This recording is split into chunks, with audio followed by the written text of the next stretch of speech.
жизнь смыслом, а наших любимых делает счастливыми. Ювелирный дом «Изумруд». Украшения, которые делают нас счастливее.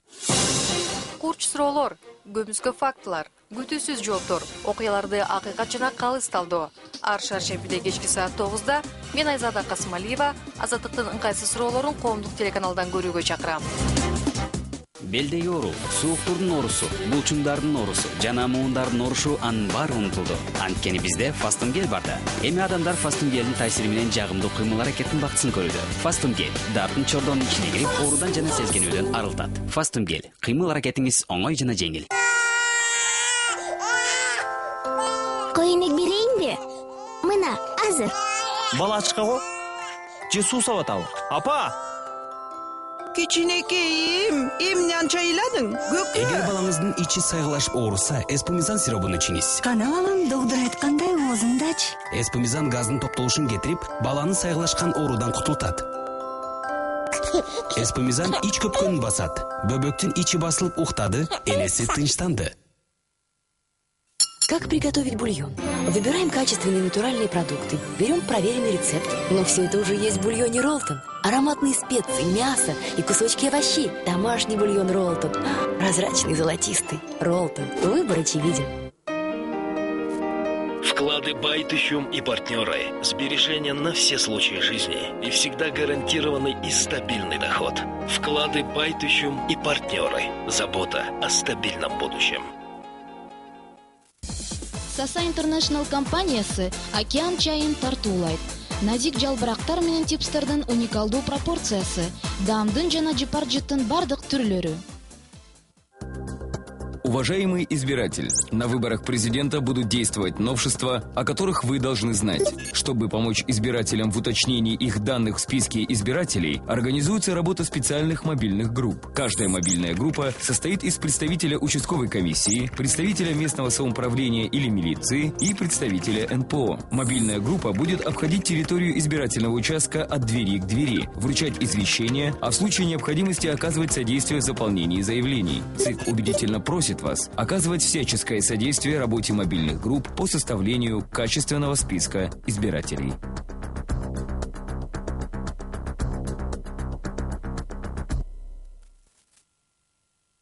Кырктан ашкан эркектердин көпчүлүгү зара чыгарганда кыйналышат. Анын себеби аденома простатасы. Простамол бир капсуладан 3 айдан кем эмес кабыл алыңыз. Простамол аденома простатаны дарылоо жана анын белгилерин алдын алуу үчүн жаратылган жана өмүрдүн толук кандуулугуна келтирет. Простамол. Чыныгы мырза бол. У вас боли в теле? Тремол. Вот решение ваших проблем.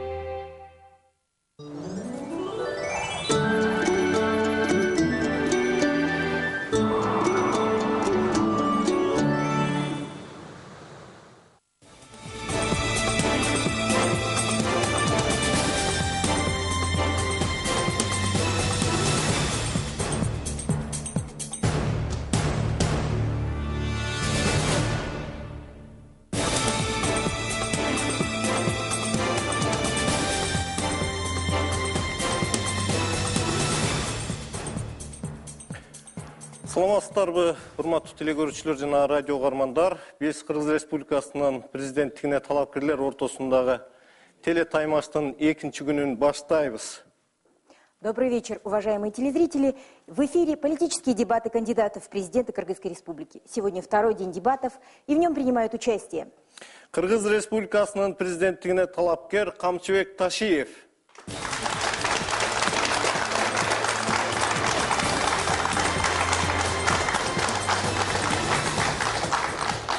Учрашпайсаңыз болот. Учрашсаңыз болот. Учраштым уже. Пожалуйста, визитку. Ташиев Камчыбек Кыдыршаевич 1968 жылдын 27 сентябрында Сузак районундагы Барпы айылында төрөлгөн. Билими жогорку Томск шаарындагы политехникалык университетин бүтүргөн. Кыргыз Республикасынын жогорку кеңешинин депутаты, Ата журт фракциясынын лидери. Турсунбай Бакирулу, кандидат в президенты Кыргызской Республики.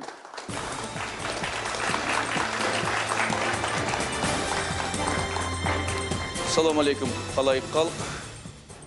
Бұт тосулардан өтіп, шайлауға чықтым. Сіздермен әлбетте жолығам. Түз эфирде болу, же жанға барып жолығам. Кудай колдоду, жолугабыз. 1958 жылдын 17 мартында Ош областынын Кара Суу шаарчасында төрөлгөн.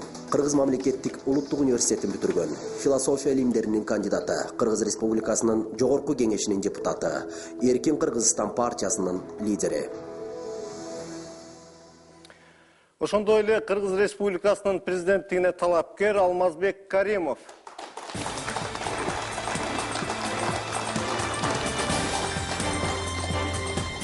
Салам алейкум, урматтуу Кыргызстан. Меримдүү кечиңиздер менен, урматтуу замандаштар. Каримов Алмазбек Ташполотович 1972 жылдын 3 декабрында Ноокат районуна караштуу Жиде айылында төрөлгөн. Билими жогорку Бүбүсара Бейшеналиева атындагы искусство институтун жана Кыргыз Республикасынын президентинин алдындагы башкаруу академиясын бүтүргөн. ЮТС телерадио компаниясынын башкы мүдүрү. Урматтуу телекөрүүчүлөр, урматтуу талапкерлер, биз алдыда боло турган көрсөтүүнүн айрым шарттарын айтып коелу. Кече 2 күндөн бери талкууларда, интернет сайттарда элден түшкөн телефон аркылуу суроолорду бул талапкерлер кандай тандалган бири-бири менен деген суроолор болуп атат. Биз муну эске салып коелу. Борбордук шайлоо комиссиясынын атайын жеребьевка Чучугулага өткөн. Ошонун негизинде талапкерлер тандалып отурат. Сиздерге ар бириңиздерге 20 минуттадан убакыт берилет. Бул убакытка сиздерге берилген суроолор дагы кирет. Ошондой эле интернеттен берилген суроолор да кирет. Анан эң негизгиси 1 минутта убактыңыздарды мүмкүн болсо ошо көрсөтүүнүн аягына элге кайрылыш үчүн калтырып койсоңуздар. Я думаю, что я для русскоязычной аудитории повторю эту информацию. Уважаемые избиратели, спасибо за вашу активность на интернет-форуме Дизелькат KG. Вчера очень активно, очень много комментариев, очень много вопросов. Мы призываем вас быть такими же активными сегодня и оставляйте свои впечатления, присылайте свои вопросы. В прямом эфире самые интересные прозвучат и на них ответят кандидаты. Ну, а уважаемые кандидаты, я хочу вам напомнить, что на наших мониторах будет периодически появляться тайминг вашего времени. У каждого из вас в течение всех дебатов есть 20 минут чистого времени, которое вы будете расходовать по своему усмотрению. Единственное, что хотелось бы вас предупредить, более равномерно его использовать и оставить на завершение последнюю минуту для того, чтобы использовать ее для прямого обращения к избирателям. Урматтуу талапкерлер, сиздерге айтып кое турган нерсе, биз сиздерге ар түрдүү суроолорду беребиз. Ыңгайлуусу бар, ыңгайсызы бар. Сиздер ушу жерге жооп бериш үчүн келгенсиздер. Кечээки көрсөтүү көргөзгөндөй, сиздер биз менен айтыш үчүн же бизге каршы суроо бериш үчүн эмес. Берилген суроолорго так, бар же жок деп жооп берсеңиздер. Бул өзү теледебат. Сиздер бул жерде көрүнүшүңүздөр керек, сиздердин саясий, адамдык, пенделик жүзүңүздөр ачылыш керек. Анда эмесе биринчи учурда 40 секундтук убакыт берилет ар бириңиздерге. Ошо 40 секундтун ичинде эмне себептен сиз президент болгуңуз келет деген суроого жооп бериңиздер керек. Азыркы кезек талапкер Камчыбек Ташиевде, эмесе сиздин убактыңыз башталды. Урматтуу телекөрүүчүлөр, урматтуу шайлоочулар, өзүңүздөр жакшы билгендей, мамлекетибизде бүгүнкү күндө коррупциянын деңгээли чоң бийикке жетип, мамлекеттеги башаламандык болуп, мамлекетибизде мамлекеттик тартиптин жоктугунун негизинен бүгүнкү күндөгү мамлекетибизде коомубузда жашаган ар бир жарандын жашоо турмушуна кайсыл бир деңгээлде кедергисин тийгизип турат. Ошондуктан мен ушул башында айтылган башаламандыкты, мамлекеттик тартипти, мыйзамсыздыкты жоюш үчүн президент болууга аттанып отурам. Кудай буйрса, биз сиздер менен бирге жеңебиз. Спасибо. И мы заготовили очень много вопросов для вас. Среди них, вот видите, я прямо зарылась в них. Среди них есть вопросы, как подготовленные нами, журналистами, есть вопросы из интернета, их очень много из интернета, которые мы пытаемся и стараемся озвучивать. Пожалуйста, задавайте любые вопросы. Вы знаете, Ну, первый вопрос. Вот нам сделали такое замечание, что очень много компромата и мало вопросов по существу. Просто не хочется, чтобы в эфире опять звучали демагогические рассуждения, и хотелось бы получать тогда уж конкретные вопросы, конкретные ответы на конкретные вопросы. Ну, например, у нас очень остро стоит пограничная проблема. Вдоль границы на один наш погранпост, например, приходится 3 погранпоста таджикских. На узбекской границе 1 к 9 в пользу узбекских погранпостов. У них лучше вооружение, у них лучше фортификация. Вообще проблема границы – это как раз полномочия президента. Уважаемый кандидат, скажите, пожалуйста, как вы собираетесь решать эту проблему? Пограничные вопросы не решаются из-за того, что в нашей стране в данный момент нет легитимной власти, нет нормального президента и нормальной власти. Поэтому, как мы будем избираться президентами, все пограничные вопросы будем решать в соответствии с законом. Ну, скажите, понимаете, закон законом, но должна быть какая-то стратегия. Вот ваше видение, как политика, как человека, знающего эту проблему. Есть какая-то ваша стратегия решения пограничных вопросов? Знаете ли, все эти вопросы, я еще раз подтверждаю, должны решаться согласно нашего закона. Никакие стратегии, никакие домыслы, никакие там разных программ не должны работать. Мы должны решать в соответствии с законом. Законом предусмотрено, когда, где, что нужно решать. И эти вопросы будем решать. Спасибо. Камчыбек мырза, мына сиз былтыр парламенттик шайлоо маалында Ата журт партиясы менен келгенсиз.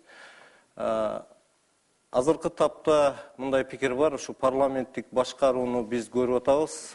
3 партия эле Кыргызстанды жиликтеп бөлүп алды деген пикирлер көп да. Сиз өзүңүз парламенттин мүчөсүсүз, иштеп атасыздар. Парламенттин өзүнүн азыркы ишине, деги эле ушул парламенттик башкаруу деген системанын өзүнө кандай көз караштасыз? Анан келечекте эгер президент болсоңуз, кандай бизди башкаруу күтөт? Кудай буйрса, Кудай колдоп, эл журтум кубаттап, мамлекетибиздин президенти болуп шайланып калсам, мен сөзсүз түрдө саясий реформаларга барам. Бирок саясий реформалар сөзсүз түрдө өзүнүн убагы менен, өзүнүн мөөнөтүн, өзүнүн тартиби менен жүргүзүлүш керек. Эң негизгиси көпчүлүк элдин каалоосу менен жүргүзүлүш керек. Биз ошондой реформага барабыз. Мына былтыр күздөгү шайлоодо Ата журт партиясына бир топ чиновниктер кирген. Бирок акыркы окуялар көргөзгөндөй партиянын өзүндө мындай ынтымак жок экендиги сырттан көрүнүп атат. Анткени сиздердин акыркы курултайда президенттикке талапкер катары сиз көргөзүлдүңүз, бирок ошол эле убакта сиздердин партиядан сизден башка дагы 3 адам, Курманбек Осмонов, Марат Султанов жана Нариман Түлеевтер да чыгышты да. Бул эмненин белгиси? Сиздерде мындай бир партияда ых жок болсо, анан кантип сиз ушу бир мамлекетти башкарайын деген оюңуз бар? Сиздин айтканыңыздай биздин партия эч кандай ырк кыдырап кеткен жери жок. Кайсы бир деңгээлде өткөн парламенттик шайлоодо биз туура эмес адамдарды тизмеге киргизгенибизге партиянын лидери катары мен мойнума аламын. Бирок ошол эле мезгилде эртеңки элибиз берген добуштан кийин билинет кимдин ким экени. Демек, жанагы сизден башка президенттикке талапкер болом деген 3 адам туура эмес адамдардын катарында? Антип айта албаймын. Скажите, вот 7 апреля народ низвергг режим Бакиева. Уже буквально через полгода партия Акжол, трансформировавшись в партию Атаджурт, она вновь пришла в власть, возглавляет страну во главе со спикером. Как вы относитесь к люстрации? Вы неправильно перефразировали свои слова. Никакой Акжол, никакой Атаджурту не переходили. Атаджурт – это созданный партия, созданная нами, Келдибековым, Ташиевым и Джапаровым. Никаких переходов Акжола у нас нету. В вашей партии много чиновников, много людей, много чиновников. Ни я, ни Келдибеков, ни Джапаров не были членами партии Атаджурт, то есть Акжола. 2007 жылдын 24 октябрында... Извините, я все-таки, можно, я все-таки получу ответ. Тем не менее, вы работали в режиме Бакиева, вы были, ну, так или иначе ассоциировались с его именем, вы были правой, левой рукой, ближайшими людьми долгое время. Какое-то время, вот самый последний период, вы отошли от дел. Но ваши, вот, уважаемый спикер, был все время около президента. Разве вы не несете ответственность, командную ответственность за управление страной в тот период? Если у спикера есть своя ответственность, спросите у него. Так, я во время Бакиева работал 2,5 года министром МЧС и горжусь тем, чем я занимался. Но это же ваш единомышленник, вы же одна партия, вы же у вас, наверное, есть партийная ответственность за всех людей в вашей партии. Если Келдибеков неправильно или плохо работает, спросите с него. Сиздер айттыңыздар, азыр... Рахмат. Сиз айттыңыз, азыр Ата журт партиясы эч убакта ак жолго кошулган жок деп. Бирок Акипресс агентствосуна 2007 жылдын 24 октябрында берген интервьюңузда сиз айткансыз, Ата журттун айрым мүчөлөрү ак жолго кошулуп жатышат. Ошондуктан биз өз алдынча сүйлөшүп туруп, Садыр Жапаров, Жаныш Кудайбергенов, Ахматбек Келдибеков жана политолог Базарбай Тентимиш болуп, бешөөбүз дагы ушул ак жолго кошулууну туура көрдүк деп интервью бергенсиз. Эч кандай кошулган эмеспиз. Мен өмүрүмдө бир гана партияны жетектедим, член болдум. Бул биздин Ата журт партиясы. Рахмат. Спасибо. Скажите, вот оборона страны тоже входит, оборона страны тоже входит в компетенцию полномочий президента. Вот в нашей партии сегодня насчитывается что-то около 5300 военнослужащих. Из них 70% это контрактники, да, где-то около 4000. Остальные призывники-срочники. Скажите, вот ваше видение развития дальше армии, нужна она нам, не нужна, нужно ли ее расширять, нужно ее сокращать, нужно ли ее полностью переводить на контракт, или нужно, чтобы все люди призывного возраста проходили армейскую службу? Ваше видение. Вы неправильную информацию подготовили, неправильно сказали. У нас в стране военнослужащих около 12 тысяч человек. Поэтому президент, как главнокомандующий страны, обязан по части обороноспособности, по части подготовки армейских составов к разным катаклизмам подготовить свое видение. Поэтому сейчас за это 3 минуты или за 5 секунд я не могу это все вам высказывать, но тем не менее я хотел бы сказать, что наши военнослужащие, те люди, которые носят погоны, обязательно должны быть подготовлены к разным ситуациям. Спасибо. Ну, я пользовалась разрешенными источниками. Возможно, вам, как депутату, это виднее. Рахмат, анда кезек азыр Турсунбай Бакир уулунда. Турсунбай мырза, сизде 40 секунд бар. Ошонун ичинде эмне себептен сиз президент болгуңуз келет деген суроого 5 себебин айтып берсеңиз мүмкүн болушунча. Биринчи себеби биздин пайгамбарыбыз Мухаммад саллаллаху алейхи айткандай, мекенди сүйүү имандуулуктан. Менин оюмча, имандуу жетекчилер келбесе Кыргызстан оңолбойт. Ошондуктан шайлоого чыгып атам.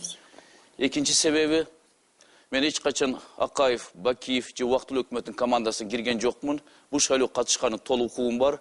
Ошондуктан мен ойлойм, шайлоого туура эле катышып атам деп. Үчүнчүдөн болсо, 4-нчү жолу президент шайлоого аттанып атам. Өзүмдүн программам бар. Ошо программа негизинде Кыргызстанга мен ийгилик, оомат, жакшылык алып келейин деген оюм бар. Спасибо. Скажите, вот партия Арнамыс считается оппозиционной, называется оппозиционной сегодня в парламенте. Но вот какие конкретные шаги, действия, какой оппозиционностью конкретной наполнена деятельность партии Арнамыс сегодня в парламенте? Я думаю, на этот вопрос лучше ответит кандидат президента Калматов, который выдвинут партию Арнамыс. Я на съезде партии Арнамыс отказался, когда меня выдвинули в президенты. Я сказал, выбирайте членов партии Арнамыс. Я председатель партии ЭРК, который присоединился к Арнамыс на парламентских выборах. Но, как депутат этой фракции, мы, например, вносим альтернативные законы. Во-вторых, депутат нашей фракции Акылбек Джапаров возглавляет комитет по бюджету, и многие члены нашей фракции являются заместителями председателей комитетов. либо председателями комитетов. В-третьих, мы критикуем правительство, начиная от бюджета, кончая социальными вопросами. А какой альтернативный законопроект вы, скажем так, продвинули? Например, мы через свою фракцию проводим свою бюджетную политику. То, что сегодня неоправданно правительство увеличивает расходы, мы говорим, что есть еще ответственность, наступит зима, кто будет отвечать за это? Во-вторых, любой законопроект, который вносится в фракцию Арнамыс, оно не дублируется правительством. Мы работу делаем и за президента, и за правительство. Даже мои оппоненты, как вы помните, 30 июня, когда президент покритиковал парламент и ушла, даже мой вечный оппонент Өмірбек Текебаев вышел на трибуну и тогда сказал: один Турсунбай Бакирулу работает больше, чем весь аппарат президента. Поэтому я с чистой совестью считаю, что я исполняю свои законодательные функции как член фракции Арнамыс. Извините, уточняющий такой вопрос. Вы сказали «мы». Мы – это кто сегодня в Арнамыс, во фракции Арнамыс? Потому что во фракции сегодня есть два «мы», да? Есть «мы» от Феликса Кулова и есть «мы» от Талиевой и ее команды. Вы в какой команде и от кого вы выступаете? Действительно, такая ситуация в партии, во фракции Арнамыс сложилась. Лидер партии Арнамыс Феликс Ашимбаевич Кулов, это никто не отрицает. Но в связи с тем, что часть членов фракции решила участвовать в работе коалиции, они образовали десятку, а позже туда перешли еще несколько депутатов с одной целью, чтобы фракция исполнила свои обещания избирателям. Если же это не удается, я, например, готов хоть сегодня быть независимым членом этой фракции. Есть решение партии ЭРК о том, что я не должен подчиняться ни той, ни этой группировке, если фракция не будет объединяться. К сожалению, то, что вы сказали, это правда на сегодняшний день. Вы станете третьей группой во фракции Арнамыс? Я не хочу участвовать в интригах, потому что, в отличие от других депутатов, я поклялся на Коране, что буду честно исполнять депутатские обязанности. Но если интриги не будут кончаться, то я лучше буду самостоятельную политику проводить, но я буду чист перед своими избирателями. Спасибо. Турсунбай мырза, мына сиз жаңы айтып өттүңүз, Арнамыс фракциясынын өзүндө азыр кош бийлик өкүм сүрүп жатат. Бул өтө сыртынан караганда өкүнүчтүү жана партиянын эле эмес, жалпы парламенттин кадырына да шек келтирип атат. Анткени биз түшүнбөй калдык. Бул Арнамыс фракциясы деген өзү эмне? Бул өзү Кыргызстанда партиялык системанын ушунча жасалмалуу экендигинин белгиси экендиги, ачык экендигин сиз моюнга аласызбы?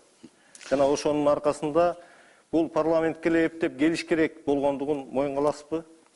Кубат мырза, сиз өзүңүз сурооңузга жооп берип койдуңуз. Былтыр мен дагы, менин оюмча, Камчыбек энемде эч качан парламент республиканы колдогон жокпуз. Бирок ушундай шарт түзүп коюшту. Биз өзүбүз жазбасак да, бизге ушул көрсөтмө менен жазылган конституция негизинде парламент шайлоо болот дегенде, албетте партиялар түзүлүп шайлоо катышты баштады. Анча эски партияларда, жаңы партияларда. Мен өзүм ош окуяларга келип, Камчыбек Ташиев канча ушундай эмгек кылса да, мен да эмгегимди кошоюн деп Малайзияда элчилик таштап келип, бирок өз партиямыз шайлоого даярдаган үлгүрбөй калып, биз көп партиялар менен сүйлөшүүлөр жүргүзүп, аягында биздин программаны Арнамыс алганда, алардын курултайына 1 саат калганда Эрк партиясы Арнамыска кошулуп, биздин 8 талапкер бүгүн Арнамыстын тизмесинде. Демек, сиздер парламенттеги кресло үчүн гана ушул нерселерди аргасынан жасагансыздар? Жок. Эгерде трибунанын мүмкүнчүлүгү болсо, трибунага жетиш керек. Эгерде трибунага жетпей калсак, биз көчөдө кыйкырып калат элек. Ошондон мөйлө биз туура кадам жасаганбыз, бүгүнкү трибунадан өзүнүн мыйзамдарыбызды алып өтүп атабыз, өз саясатыбызды жүргүзүп атабыз. Турсунбай мырза, мына сиз 4-чү рет президенттикке атсалышып жатасыз да? 4-чү рет. Бул шайлоо кампаниясы сизге эмне берет? Бул өзүн-өзү аныктообу, же бирөөлөргө соодалашуубу, же чын эле ушул президент булоюн деген чоң максатыңыз барбы? Соодалашкандар кетип калышты. 83 президентке талапкер койгондо менен сурашты 3 ай мурда. Көп деп. Көп эмес дедим. Кыргызга аз 100 киши коюш керек эле. Ар бир айыл, ар бир урдан коюш керек эле деп. Бүгүнкү күнү өзүңөр көрүп турасыңар, мен айткандай 12 талапкер калат. Эмне үчүн мен өзүм чыгып атам? Менин максатым, эгерде бүгүнкү күнү диктаторлор жок болсо, мүмкүн шайлоо таза эмес, таза өтпөйт. Тазараак өтөбү? Элдин өзү шайлаган талапкерине бийлик макул болуп туруп, тынчтык жол менен бийлик өтөбү? Эгерде ушундай тынчтык жол менен бийлик өтүп, эгерде жеңилгенде чыдаса азыркы бийлик, Кыргызстанды жаңылыкка алып барып туруп, Кыргызстанды ыймандуу, бактылуу мамлекет кылган аракет кылайын деп коюп атам мен шайлоого. Бул жолу жеңилсеңиз, эми ушинтип эле дайыма түбөлүк талапкер бойдон жүрө бересизби? Жок. Бул президент шайлоо мен үчүн акыркы шайлоо. Шайлоо коюш оңой эмес. Мына чыдабагандар 70-ге жакын талапкер чыгып кетти. Шайлоо койгондон кийин өзүң программаң болуш керек. Жөн эле кыргызча койсоң, мына бүгүнкү күнү көрүп атасыңар жок. Ошондуктан түбөлүк талапкер болбойм. Бул шайлоого мен авиримди койдум, жана Эрк партиясы да авирин койду. Ошондуктан биз аягы чейин турабыз. Рахмат. Я предлагаю сохранить время Турсунбая Бакировича на все оставшиеся дебаты и предлагаю Алмазу Каримову использовать свои 40 секунд для того, чтобы объяснить избирателям, зачем вы идете в президенты. Мен дагы баарыбыздай эле өнүккөн ишенимдүү мамлекетте жашагым келет. Ошондуктан 20 жылдан бери бир оппозицияда, бир эле бийликте 20 жылдан бери орун алмашканда сум өзгөрбөй ошол эле саясатчылар жүрөт, ошолордун баарын кетирип туруп, саясатка жаштарды таза мамлекетти ойлогон жаштарды алып келип туруп, азыркы дүйнөдөгү болуп жаткан кризиске каршы жакшы программалар менен иштеп туруп, мамлекетти көтөргөнгө максат менен баратам.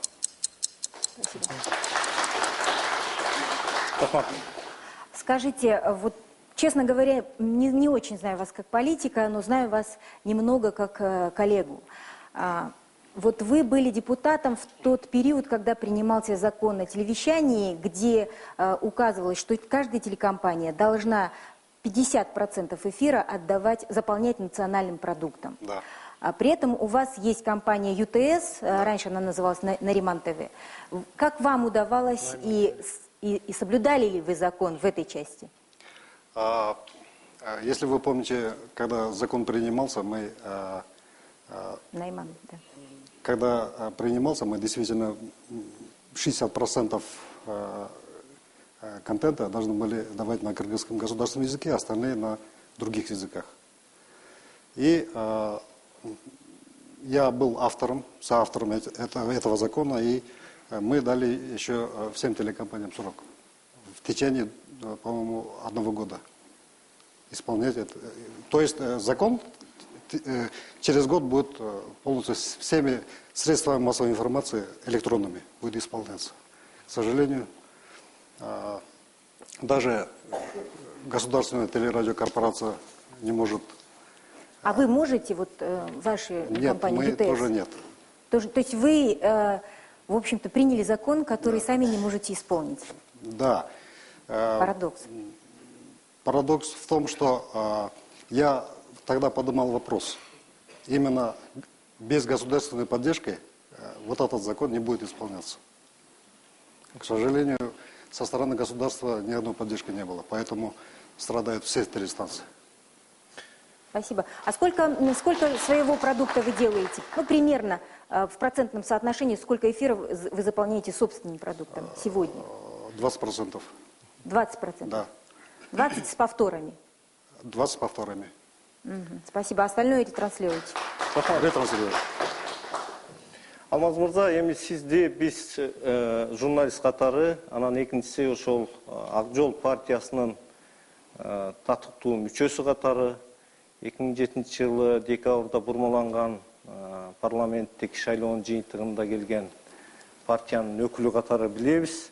Ак Жолдун аягы бирок кандуу жол менен аяктады. Сиз ошого өкүнбөйсүзбү? Мен жалгыз эле Каримов Алмаз Ак Жол партиясынын мүчөсү болгон эмеспиз, биринчиден. Кыргызстандын 76% эли Ак Жол партиясын колдогон. Ошол 76%-нин ичинде мен да бар болчумун. Өзүңүзгө белгилүү, эки революция деген биздин үмүтүбүздү, элдин үмүтүн актаган жок. Эгерде биз ишенип, ошондо ноябрдагы революция, митингдер, ошолор мамлекеттин өнүгүүсүнө жол бербегендиктен бардыгыбыз каалаганбыз. Бир бириксек, бир мамлекетти өнүктүрөбүз деген ойдо. Тилекке каршы мындай ойлор ишке ашкан жок. Демек сиз өкүнөсүз? Мен парламентте депутат катары иштегениме мен өкүнбөйм.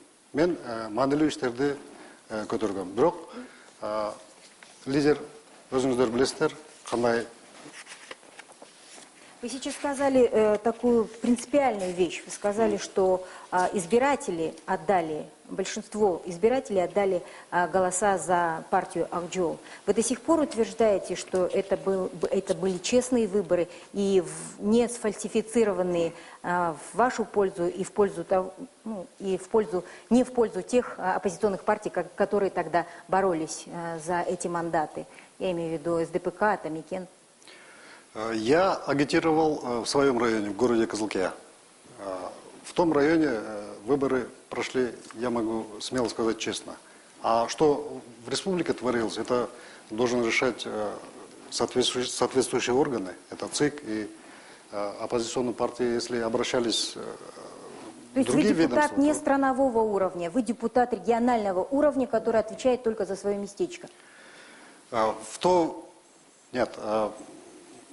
По списку мы, каждый в своем регионе за Акжол агитировали. Мы с одной партии шли, как и другие партии.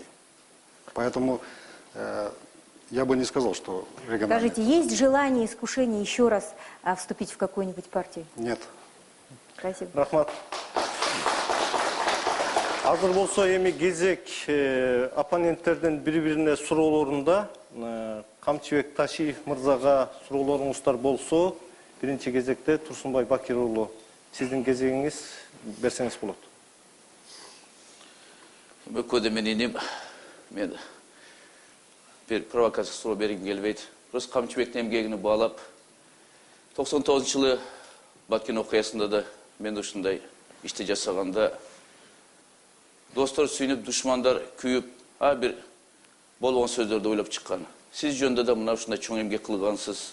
Бирок бир сөздөр чыгып атат. Эми өзүңүз капа эмессизби? Ушундай ишти аткаргандан кийин жалпы коом терең ыраазы болбой, анын ичинен ушакка берилгендер, же жамандагандар чыгып атканына.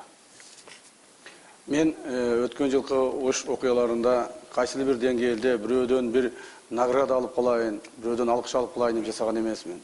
Мен кыргыз элимдин, кыргыз мамлекетимдин биримдигин, элимдин, журтумдун келечегин, кыргыздын келечегин ойлоп туруп, ошо октун ичинде жүрүп, отту кечкемин. Мен буга эч качан өкүнбөймүн.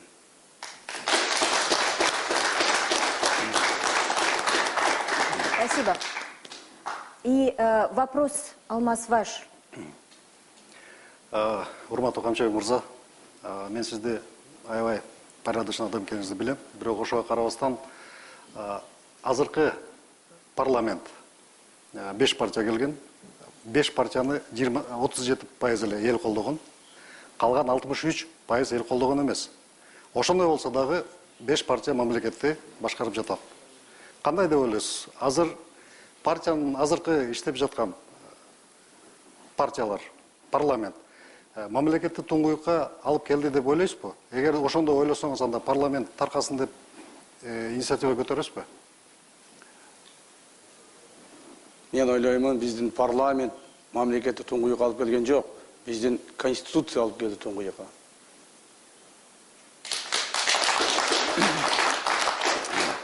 Камчыбек мырза, демек сиз шайлана турган болсоңуз, азыркы конституцияны өзгөртүү оюңузда барбы? Анткени 2020-жылга чейин конституция өзгөрбөш керек деген нерседе жазылган да, жана өткөл мезгил деген, өткөл учур дегенде главасында. Сиз айткандай жазылган нерселердин бардыгын өзгөртсө болот.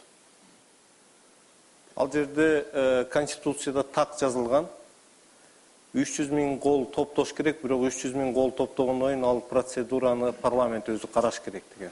Сиздин оюңузча бүгүнкү парламент өзүнүн бийлигин бир кишиге, президентке оңойлуу бере коет деп ойлойсузбу? Бийликти бир кишиге, президентке эле бере коюштун кереги жок. Силер мени шайлай бергиле, ар жагын жолун табабыз. Нет, вы знаете, я думаю, что избиратели хотят знать до того, как изберут. Я думаю, что избиратели хотят знать ваши правила игры до того, как вас изберут. Поэтому лучше сразу говорить то на берегу, то, что вы предлагаете своему народу. Я уже сказал о том, что я буду проводить политические реформы, но эта политическая реформа будет проходить обязательно по желаниям большинства населения нашей страны. Спасибо. И вопрос от группы поддержки Турсунбая Бакирулу, пожалуйста. Как? Уважаемый кандидат, у меня такой вопрос. Как, на ваш взгляд, что вот мешает народу Кыргызстана быть процветающим, благополучным государством? И верите ли вы в то, что наконец-таки мы сможем быть таким государством? Спасибо. Нашему государству сегодня мешает коррупция и безответственные руководители. Я обязательно верю и знаю, что в скором времени наша страна будет жить честно, беззаветно и обязательно с честными людьми. Я это верю. Камчыбек мырза, сиз азыр жаңы айттыңыз, ушу жоопкерчиликсиз башкаруучулардын айынан деги эле бактыбыз кыркылып, ушул алыска узай бербей атабыз деп. Бирок сиздин партия, сиз жетектеген партия бийликте турат го. Сиздердин министрлер иштеп атат го. Сиздердин партиянын мүчөлөрү эң көп добушту алып парламентте отурасыздар го. Эмне жетишпей атат дагы? Биздин фракциядан шайланып барган министрлер эгерде туура эмес же жаман иштей турган болсо, аларды жумуштан алуу үчүн мен өзүм түздөн түз өзүм представление берем. Бүгүнкү күндө мамлекетибизде бизди министрлер башкарып турган жок. Мамлекетти кечээки эле күнү революциядан келген убактылуу бийлик башкарып турат. Мына ошондуктан биз алдыга жылбай турабыз. Мына бир сиздердин партиянын мүчөсү бакандай болуп төрөгө болуп отурат. Муну да эске алыш керек. Парламенттик башкаруу болуп атат. Ошонун төрагасы катары Акматбек Келдибеков урматтуу азыр башкарып отурат. Демек, бул жетишсизби сиздерге дагы? Парламенттик башкаруу деп коюп, спикер эч нерсе чече албагандан кийин андай башкаруунун бизге кереги жок. Я думаю, надо предоставить возможность группе поддержки Алмаза Каримова задать вопрос. Эч кандай эмеси жок депчи, эчтекени чече албайт деп. Анда эмнеге парламентте отурат? Биз эмнеге анда парламентти тандап алдык? Биринчи вопросум. Экинчи вопросум, ошол эле Ош окуясында өзүңүз окто жүрдүм, кан кечтим деп атасыз. Эмне себептен азыркыга чейин ошол Ош окуясынын күнөөлүүлөрүн изилдей элексиздер? Жана ошондой эле ошолорго ким күнөөлүү экенин дагы деле таап, эл алдына алып чыга элексиңер. Үчүнчү вопросум. Можно ограничиться пока двумя, да? Пожалуйста. Так, экинчи сурооңуздан баштайлы. Биз Ош окуясында күнөөлөрдү аныктаганбыз. Бардык 3 комиссиядан күнөөлүүлөрдүн атын атаган. Алар Кадыржан Батыров, Жалалдин Салахутдинов, Инам Абдурасулов жана убактылуу өкмөттүн ошо маалдагы жетекчилери. Биз аларды сөзсүз күнөөгө тартабыз. Ал эми парламент боюнча айтканыңызга мен айтып кетер элем. Ошол бүгүнкү күндөгү парламенттин, өкмөттүн, президенттин колунан эч нерсе келбей аткандыгы үчүн, элибиздин жашоо турмушу жакшыргандыгын жон териси менен сезбегендиги үчүн мен мына президент болоюн деп кетип атам. Но ведь не в общем-то, по вашему адресу были подобные обвинения в разжигании этих событий со стороны Национальной комиссии, когда они первичные свои дали результаты, они представляли к тому, чтобы возбудить уголовные дела против Фаса Кельдибекова за разжигание межнациональной розни и раздачу оружия. А затем как-то очень спешно так они отозвали свои обвинения, и создалось такое ощущение, что под давлением. Можете ли вы прокомментировать? Они хотели сфабриковать дело, но народ не дал этому. Народ знает, и весь наш народ, страна знает о том, что мы защищали свой народ. Мы не ходили никуда-нибудь. Мы защищали свой народ и будем защищать до конца. Понятно. Ну, свой народ это... Хорошо, защита народа — это пафос. Скажите, вы раздавали оружие или не раздавали оружие? В ту или иную сторону, неважно. Это же все общий народ. Я никакого оружия не раздавал. Я раздавал добро и защиту. Добро в чем оно осуществлялось? Добро в том, что я спасал жизнь людей. Если вы тогда были, я вас также спасал. На своих руках вытаскивал несколько сотен людей из войны, несколько сотен людей из тех домов, которые горели. Поэтому я свой долг гражданский выполнил до конца. Вы знаете, вот была такая информация, что Бекназаров, когда, вот помните, вы все время очень гордитесь тем, что остановили толпу перед Сузаком и просили на коленях людей не входить в Сузак. Но вот была такая информация, что Бекназаров вас предупредил, что там готовят жесткий отпор, и вы именно из этих соображений остановили людей. Нет, мы никогда, кыргызы, не боялись никого. Но я не хотел, чтобы и узбеки погибали, и кыргызы погибали. Я действительно стоял между ними. И действительно хотел отдать свою жизнь за то, чтобы и узбеки остались целы, и кыргызы остались целы. Я достиг своих целей. Как депутат сегодня, что вы делаете для этого? Как депутат сегодня, что вы делаете для межнационального мира на юге?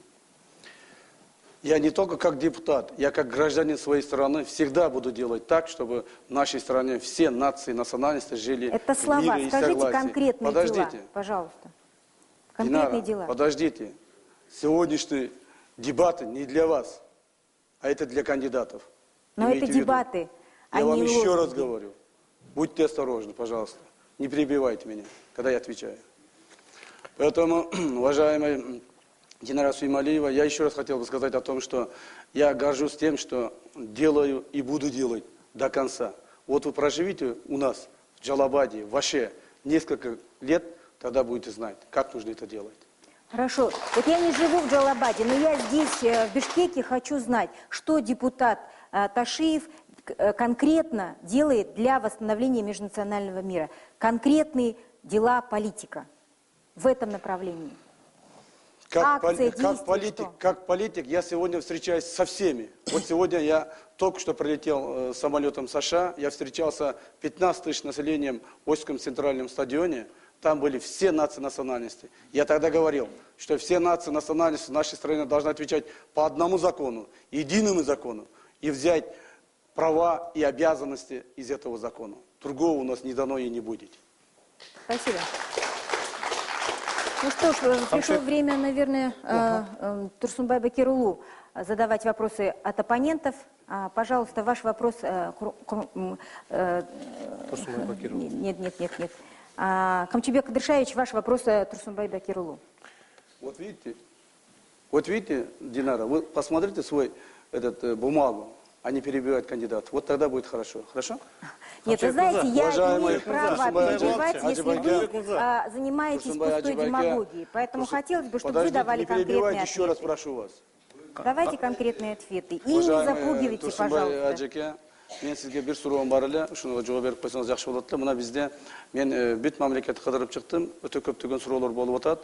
Мына біздің баяғы даватчыларымызға болған мамиле бойынша. Ушылар бойынша түсіндірме бере кетпейсіз бе? Әлбетте, ислам ағымы бір емес.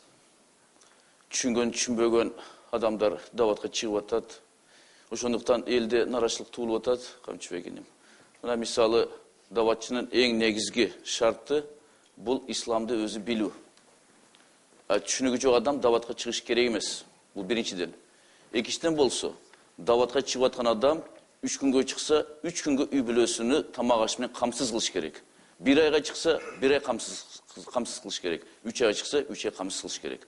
Осы шартты атқарып алған даватчылар, менімше, бұл түсінігі жоқ адамдар. Ошондуктан бірінші кезекте муфтият, мемлекет емес, муфтият еш болса түсінік іштерді алып барыш керек. Мұна азыр жақсы іш болып отады, ажыға кетіп отқандарды 3 күн үйретіп отады Қырғызстанда. Қанту ажы барсын атқарыш керек. Даватчыларды үйретіш керек ұшында қылып. Рахмат. Мен, урматтуу талапкерлер, биз бири-бирибизге мындай сылык мамиледе болсок жакшы болот эле.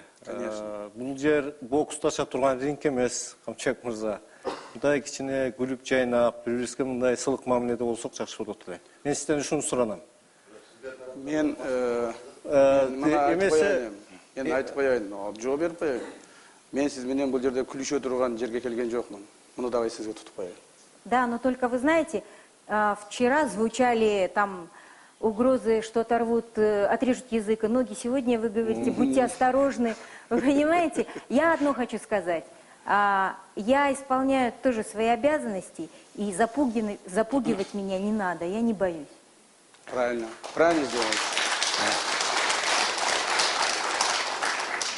Дебаттар ошон үчүн жүргүзүлүп атат, урматтуу телекөрүүчүлөр. Бул жерде ушул талапкерлердин берген суроолору өзүнүн алып жүргөнүнө жараша дагы сиздерде жыйынтык чыгат деген ойдобуз. Турсунбай мырза, сиздин жообуңузга рахмат. Азыр болсо Алмаз мырза, сиздин сурооңуз. Турсунбай мырза, Америкада президенттікке бір партиядан талапкер болып шықса, ал шайлауды жеңіліп қалса, екінші жолы ал партия ал кишиге ешқашан ставка қылбайды. Сіздің партияда сізден башқа лидер жоқ па? Дайым эле президенттікке қоясыз. Алмазым, рахмат сұрауларыңа. Біз көбінше эле Кызылкая жаққа барғанда, сілер телевидение арқылы мен үгіт іштер жүргізетілем. Мына артымда Эрк партиясының лидерлері отырышат. Құрылтайда мен де ушу сөзді айттым. Егерде мені башқа талапкерді көрсетсеңер, мен қапа болбаймын деп. Бирок Эрк партиясының бір добуштан кабыл алган чечими жалгыз мени көрсөттү. Мен ойлойм, ушул ишенимди аткарышым керек. Бирок ушул мезгилде биз өзүбүздүн биримдигибизди көрсөттүк. Эрк партиялардан 2-ден 3-тен 4-тен көрсөтүлүп калды. Биз ушул жол менен кетпейли деп жалгыз кандидатураны Эрк партиясы чыгарышты. Турсунбай мырза, рахмат, кол чаап колдоп атканыңыздарга. Турсунбай мырза, Эрк партиясы бир кишинин партиясыбы? Болбосо бир 5 мындай элге таанылган кишинин атын атап бере аласызбы? Эрк партиясынын мен акыркы 2 жылда башкарган жокмун.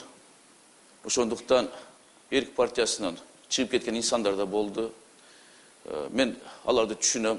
Мисалы, Курмек Бакиев мезгилинде Эрк партиясынан Бектур Асанов чыгып кетти. Кийинки кезде Жалал Абад облусунун губернатору. Кээ бир инсандарыбыз бул дүйнө менен коштошту. Мисалы, Раматыл Сатыбалды Жээнбеков. Же болусу Өмүрбек Смоналиев досум башка партия өтүп кетти. Эми баарыбыз сык жан экенбиз. Ушу күч менен партия алып калыш мен ойлоп тура эмес. Тескерисинче айтып кетет элем. Эрк партиясы бүгүнкү күнү башка партияларга инкубатор. Эрк партиясынан 8 партия жаралыптыр. Ошондуктан мен ойлойм, жакшы нерсе. Кыргызстандын партиялык системасы бизден башталды. Эң туңгуч партиясы Эрк партиясы. 20 жыл болду быйыл бизге. Рахмат. Вопросы от группы поддержки. Анда эмесе Камчыбек Ташиевдин колдоочуларынан Турсунбай Бакир уулуна суроо. Хотелось бы услышать ваш комментарий по поводу того, что власти так вяло и несвоевременно отреагировали на прошлогодний кровавый конфликт на юге. Почему не приехали, почему не поддержали население? Это первый вопрос. И второй, что вы конкретно как политик сделали на сегодняшний день для народа Кыргызстана? Спасибо. Спасибо за вопросы, сестренка. Во-первых, здесь мой брат Камчыбек правильно сказал. Те люди, которые ответственны за кровопролитие, просидели в Бишкеке. Я на какую камеру должен смотреть? Вы смотрите на нас, на собеседников, не надо смотреть на камеры. Только есть, когда прямое обращение, я могу смотреть тогда на камеру. На девушку, которая задала вопрос. Конечно. Хорошо, спасибо. Я думаю, нужна была смелость, чтобы посетить тот регион, где по их вине пролилась кровь. Потому что люди, которые взяли ответственность власти на себя, они повинны в этом. Потому что любая власть, если даже прольется кровь одного человека, она должна уходить в отставку. Но вместо ухода в отставку, наоборот, они хотят укрепить свои полномочия. Иначе чем объяснить то, что с большими полномочиями должность покидают ради президентской должности, где меньше полномочий, чем у премьер-министра? Теперь на второй вопрос. Что я сделал? Мне брат Камчыбек не даст, наверное, соврать.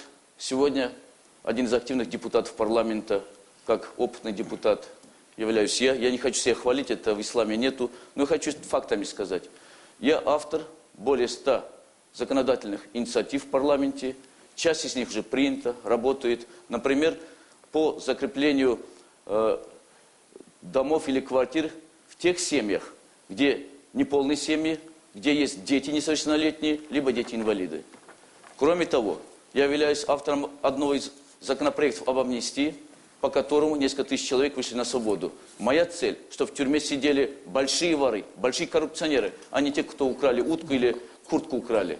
Такие законопроекты очень много, я думаю, сегодня мое время уходит, поэтому я вам кратко скажу, что сегодня я не только разрабатываю законопроекты, но еще принимаю граждан, чьи проблемы решаю. Поэтому сегодня я с вашей ответственностью могу сказать, что те задачи, которые я ставил перед собой, они выполняются. Спасибо. И вопрос от группы поддержки Алмаза. Пожалуйста. Добрый вечер, Турсунбай Бакирович. Я хотел бы задать вопрос маленький. У нас в Центральной Азии есть независимая страна Кыргызстан, как вы знаете. Но мы говорим, мы независимая страна. Но мы постараемся по двух великих держав. Это Россия, Америка, знаете, да? Но наши кыргызские граждане, они меняют свое гражданство и постараются под них. Некоторые берут у них пенсию и так далее, да? Вы можете, как кандидаты президента, поменять этот менталитет и призывать всех молодежи, там, граждан и высоких наших людей, чтобы они не меняли свою фамилию, имя и оставались такими кыргызами, какими мы были бы. Абсолютно правильный вопрос. Но, правда, вы сказали маленький вопрос, но у вас очень большой вопрос получился. Я тоже не буду обещать маленький ответ, может большим получиться. Уважаемый мой молодой соотечественник, у меня в программе так и записано. Поддержать духовное, нравственное, культурное и религиозное возрождение народа Кыргызстана. Как вы заметили, я являюсь единственным политиком, чья фамилия в соответствии с законом о государственном языке. Улу. Я приветствую, когда наши граждане берут фамилии Улу, Кызы, Тегин. Но я против того, что некоторые подняли панику, что Россия якобы угнетает, преследует тех кыргызстанцев, у кого фамилии национальные. Это неправда. Это перестраховка. Это трусость перед трудностями. Это отсутствие патриотизма. Потому что по фамилии можно узнать, кто он. Когда меня спрашивают, что означает Улу, я гордо отвечаю, что это сын, как Швили, как у таджиков, там свое тоже, азербайджанцев, у других есть. Русские никогда из-за фамилии не преследуют. Есть фамилии у народов, которые 1000 раз труднее, чем кыргызские. Например, армянские фамилии ни одного гласного нет, как Макырчан. Произносят русские. Есть прибалтийские фамилии, которые без запинки нельзя произнести. Произносят же. Это, я считаю, трусость и непатриотизм наших граждан. Азыр болсо талапкер Алмаз Каримовго суроолор берилмекчи. Камчыбек мырза, сиздин суроолоруңуз Алмаз Каримовго. Алмаз иним, биз сени жаш саясатчылардын катарында жакшы билебиз. Ошондуктан мындан ары дагы ушул мамлекетке, эл журтка таанылып калайын деп бүгүн чыгып атсаң керек да туурабы? Ошондуктан мен сага ийгилик каалаймын. Бир гана кааларым сага ийгилик. Рахмат. Турсунбек Бакирулу, может быть, у вас есть вопрос? Трудное положение ставить, когда говорю, у меня хорошие отношения с обеими. Но, Алмаз иним, сага ушундай төмөнкү суроо, эми суроо талап кылып атса, сүткө оозу күйгөн айранды үйлөп ичет дейт. Мүмкүн бир жолу адашып башка партияга киргендирсиң. Но сенин келечегиң алдында. Сендей жаш саясаттарды мен да колдоймун. Баардыгы колдош керек. Чыксын, бизге смена келсин. Но бирок жана айткан сөзүңдү мен эски саясатчылардын ордуна жаш саясатчылар келем дегенди мен колдойм. Но бүгүнкү күнү жаш саясатчылар кайда? Мына парламент системада а бир партия квота берди. Биз жаштарды алып келдик. Но өзүнчө жаштар коюп атып, көйлөп, мисалы Бек партиясы, башка партиялар өтпөй калды. Акчасы бар эле, как раз Бек акчасы бар. Турсунбай Бакирович, я напоминаю, что ваше время идет тоже на вопросах. Все, я задал вопрос. Мен биринчи Камчыбек мырзанын кайрылуусуна жооп берип койсом, мен өзүмдү таанытам деп келаткан жокмун. Мен мамлекетти көтөрөйүн деп башымды сайып койдум. Мен аягына чейин барам, мен элим үчүн иштейм. Сиздин маселеңиз боюнча дүйнөдөгү саясат жашарып атат. Лейбористтер партиясынын лидери 33 жашта. Парламентте 17 жаштагы депутат турат Бундестагда. Биздин саясий элита болсо эч качан жаштарды тарткан эмес, тарбиялаган эмес. Ошондуктан биздин мындай ашмалтай чыккан саясатта жашап атабыз. Ошондуктан саясатка жаштар келиш керек. Жаштар көтөрүш керек. Биз ушундай уран менен баратабыз. Жаңы багыт сунуштап жатабыз элибизге. Рахмат. И вопрос от группы поддержки Ташиева, пожалуйста. Саламатсызбы, Алмаз Каримович. Сизге суроом, жеке өзүңүздүн атыңыздан эл үчүн кандай иш жасадыңыз жана бийлик эл үчүн иштеш үчүн кандай аракеттер жасайсыз? Рахмат.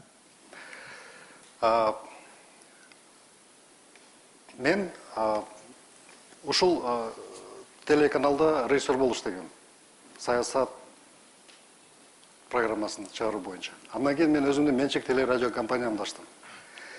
Сизге белгилүү болса керек, түштүктө кыргыз тилиндеги программаларды алып чыгуу бизге өтө татаал. Себеби кошуна мамлекеттин 15 телеканалы чыгат. Ошого кичинекей болсо дагы өзүбүздүн тилибиздеги программалар чыкканга аракет кылып, мен ошо 10 жылдан бери ошол менчик телерадио компанияны түптөп жетектеп келе жатам. Жылына жетимканаларга мен жардам берем. Мен аны эчимге айтпайм. Аны мактанбайм дагы. Бардыгыбыз келечекти ойлоп, ошол келечек үчүн күрөшүбүз келет. Биздин саясат башынан эле туура эмес башталган. Азыр саясаттын кризиси, экономиканын кризисин өткөрбөй жатат. Ошондуктан конкреттүү түрдө кризистен чыгуунун программасы менен кыргыз эли бирге туруп, ошо кризиске каршы программа менен иштеш керек. Кайсы саясий көз карашта болбой эле, бир эле программа менен кыргыз элинин программасы менен иштешибиз керек. Ошондо биз ушул проблемалардан чыгабыз деп эсептейм. Спасибо. Рахмат. Турсунбай Бакир уулунун колдоочулардан суроо барбы? Ваше мнение о законе о люстрации и перспективах его применения в нашей республике?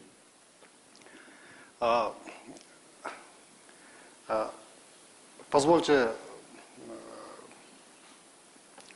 говорить на государственном языке. Это мое конституционное право, сами знаете, поэтому я отвечу на кыргызском языке.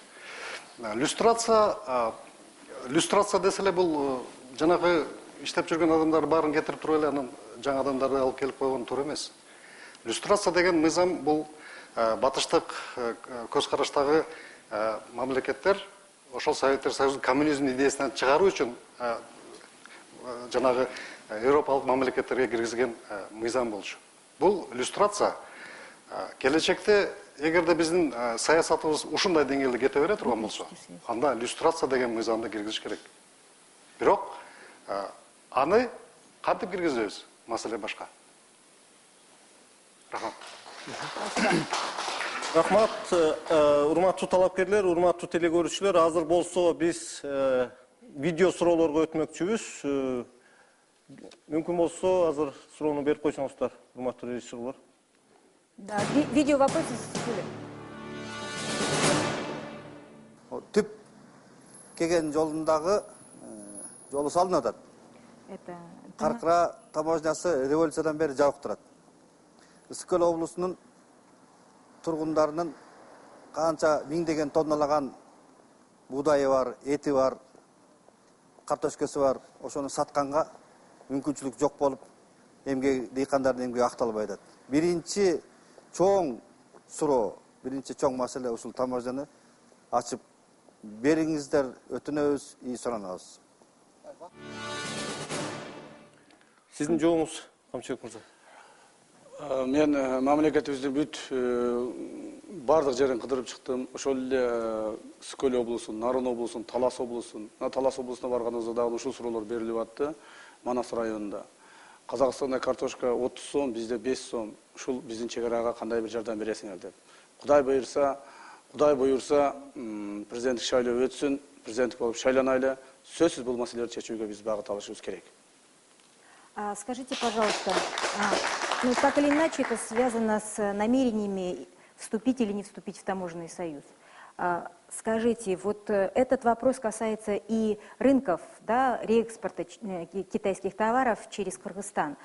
Два крупнейших рынка в Центральной Азии, Карасу и Дортой, обеспечивают работой десятки тысяч наших соотечественников. Как их проблемы вы будете решать в случае, если Кыргызстан все-таки вступит в таможенный союз? Я считаю, мы сегодня преждевременно вступаем в таможенный союз. Мы обязательно должны думать о тех людях, которые, вы очень правильно сказали, занимаются покупкой и продажей на рынках, больших рынках, это Дордой и Карасу, узких рынках. Поэтому мы должны любые шаги на государственном уровне делать так, чтобы эти шаги соответствовали интересам своих граждан. То есть можете вы однозначно сказать, вы за вступление или против вступления в таможенный союз? Я вам уже ответил, пока преждевременно. Спасибо. Ваш ответ, Турсунбай Бакирулу, на видео вопросы из Ысык Куля. На каком языке без разницы? Без разницы. Били Казахстан эмес, Кудай буйрса президенттин Алла Таала насип кылса, Өзбекстанда да чек ара ачыш керек, ага мен аракет кылам. Бирок азыркы күндө мындай бийлик менен эч ким сүйлөшпөйт. Ошондуктан иманды, күчтүү президент болсо, Өзбекстанда, Казакстанда сүйлөшөт, эки чекараны ачып берем. Скажите, вот для того, чтобы выполнить такое серьезное обещание, ну, всем известно, кроме каких-то политических, легальных инструментов, нужны еще и ну, неформальное влияние, да, в регионе. Есть ли оно у вас, есть ли каналы общения с главами других государств и так далее? Как вы собираетесь это решить? Я сам дипломат, кроме политика и публициста ученого, еще являюсь дипломатом. Свои дипломатические способности я проявил еще в 1999 году, разговаривал с маджахедами ИДУ и с Талибаном. Поэтому я думаю, это не наши враги, президент Узбекистана, президент Казахстана. Я думаю, вообще язык найду ради интересов народа. Ведь это не только в интересах кыргызстанцев. И узбекистанцы, и казахстанцы не могут перейти границу. Обоюдный интерес. Спасибо.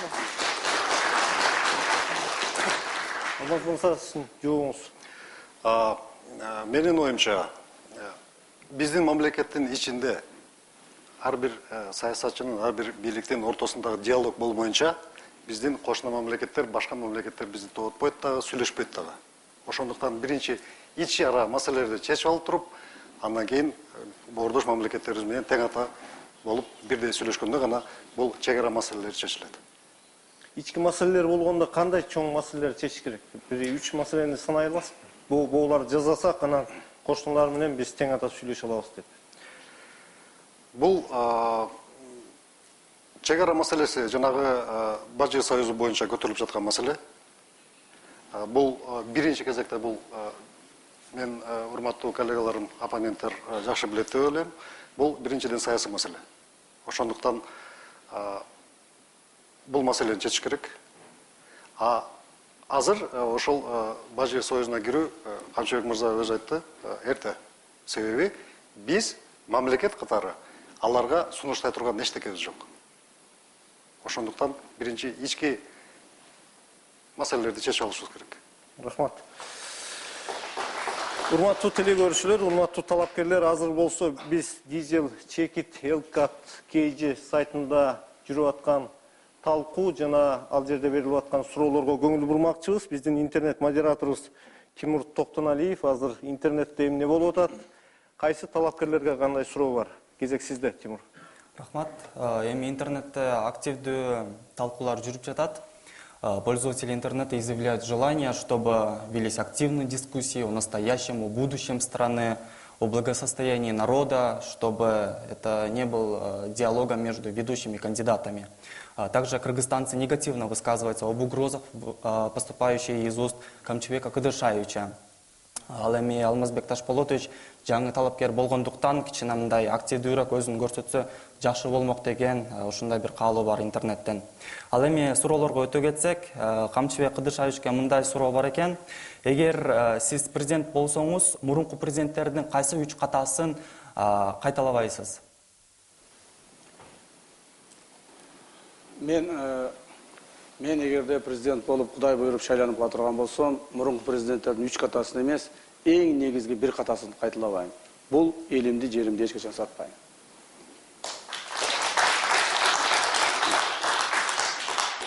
Турсунбай Бакировичке мындай суроо келиптир. Алмазбек Атамбаевдин өкмөтү эффективдүү иштеп жатат дегенге макулсузбу? Эгер жок болсо, кайсы тармактар боюнча сиз сын пикирлерди айта кетесиз? Бүгүнкү өкмөт саясатчыны мен туура эмес деп эсептейм. Анткени мен депутат катарында, саясатчы катарында да ар бир алар кыймылына, аракетине жооп анализ беришим керек. Анализдеп көргөндөн кийин, эгерде негизделбеген саясат ички тышкы болобу, ички саясат жана бюджет жөнүндө айттым. Мен тышкы саясат жөнүндө айтып кетсем, Американ базасын жабабыз деп, ошол эле мезгилде 2 терминалды ачып атат Манас аэропортунда.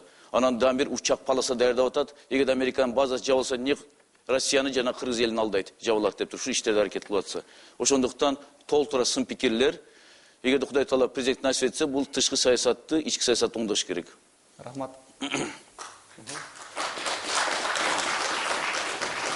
Вопрос Алмазбеку Ташболотовичу. Если вы станете президентом, готовы ли вы понизить налоги для среднего бизнеса, а для начинающих бизнесменов вовсе отменить, как это делается в странах Западной Европы, для увеличения финансовых средств в казне страны? Эң жакшы маселе биздин экономикабыз күчтүү болбосо эч качан өнүгүү болбойт. Ошондуктан биринчи кезекте жаңа ачылып жаткан ишканаларга салыктан бошотуп, ошол өзүнүн ишин өйдө көтөрүп кеткенге шарт түзүп бериш керек. Сөзсүз түрдө бул жактан мамлекеттик көзөмөлдөө болуш керек. Акчаны пайыздарын азайтып, ошо жеке ишкерлерди, орто бизнести, кичи бизнести көтөргөнгө толук түрдө мамлекеттен шарт түзүп берилиш керек. Мен муну колдойм. Келечекте буюрса бул маселелерди аткарганга да жетишем. Тимур, я предлагаю, может быть, еще по одному вопросу задать, значит, Алмазбеку Каримову и, нет, наверное, Турсунбай Бакирулу, у него там уже немного времени. Может быть, вы воздержитесь, чтобы у вас хватило времени? Почему я меньше всех говорю, у меня больше все время уходит? Вы, наверное, складно говорите, и мы не замечаем, как ваше время уходит. Парламент тоже проверяет хронометр, у вас тоже надо проверить, что-то неправильно идет подсчет. Камчыбеков Кадышевич, такой вопрос от пользователя Нодир в форуме «Дизель». Вы как-то сказали, что кыргызы – это титульная нация, а под какую классификацию подпадают другие нации в Кыргызстане? Все нации, национальности в нашей стране, я еще раз повторюсь о том, что должны подчиняться единому закону. Но мы должны знать о том, что кыргызская нация является и останется фундаментом кыргызского государства.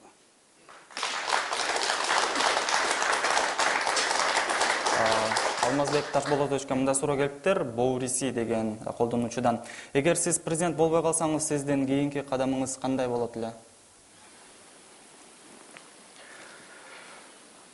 Президент боломбу, болбойму, бул маселе 30-октябрда чечилет. Бирок президент боло электе эле мен эл үчүн кызмат кылып жүргөмүн. Кудайым бурса, келечекте дагы эл үчүн кызмат кылып жүрө берем. Дагы суроолор барбы? Дагы суроолор болсо берсеңиз жакшы болот. Алмазбек Каримовка дагы суроо бар. Как вы будете снижать уровень безработицы в стране? Как вы будете создавать новые рабочие места? Поделитесь стратегией. Өтө жакшы суроо. Биринчи кезекте коррупционный система менен урдалып бараткан акчаларды бюджетке кайта бериш керек. Ошонун негизинде турак жайга, кризиске, турак жайга муктаж болгон адамдарды Кыргызстан мамлекет өз эле ошолорго үй жай салып бергенге шарт түзө турган кризиске каршы программалар түзүп чыгыш керек. Мисалы алып көрсөк, ТЭЦ Бишкектеги же Оштогу 1 киловаттына 6 сом 50 тыйын төлөйбүз. Анын 70 тыйын элибиз төлөсө, 5 сом 50 тыйын Бишкек менен Оштогу жарандарыбызга бүт Кыргызстандын эли төлөйт. Мындай системаны кыскартуу үчүн биз альтернативдик энергетика өтүшүбүз керек. Ошондо биз электр энергияны төлөө маданиятын элибизге үйрөтө турган болсок, анда биз сырткы карыздардан да кутулабыз. Биз конкреттүү түрдөгү программаны иштеп чыкпасак, эч качан бул туңгуюктан чыга албайбыз. Биз ар бир кыргызстандыкка, ар бир жаранга конкреттүү түрдө шарт түзүп бергенге мүмкүнчүлүгүбүз бар. А эмнегедир эч ким иштебейт. Эгерде менде шарт болуп кала турган болсо, бул мүчөлүштүктөрдү ордуна келтирүүгө толук мүмкүнчүлүгүм болот. Спасибо, Тимур. И на этом мы завершаем первый раунд дебатов. Смотрите нас буквально через секунду.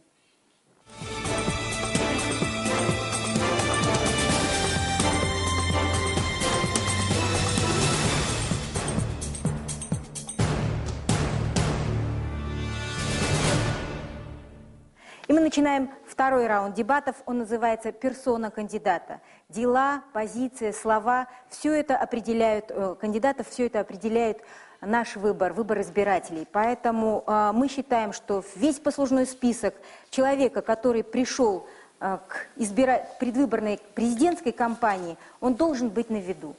У телезрителей, у аудитории, у избирателей должно быть право знать все о тех, кто претендует на первую должность в стране. Поэтому будьте, пожалуйста, уважаемые кандидаты, корректны и терпеливы к нашему любопытству. И мы начинаем второй раунд.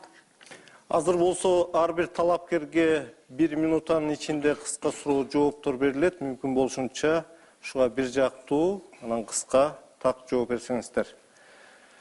Биринчи суроолор анда Камчыбек мырзага.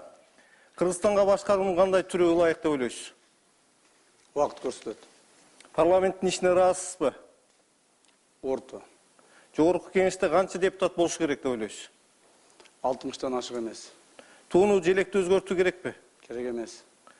Президент болсоңуз АКШ базасынын тагдыры кандай болот? Чечилет. Кыргыз Республикасынын гимнинин сөзүн ким жазган? Жусуев. Какая сегодня зарплата врача? Как? Какая сегодня зарплата у врача?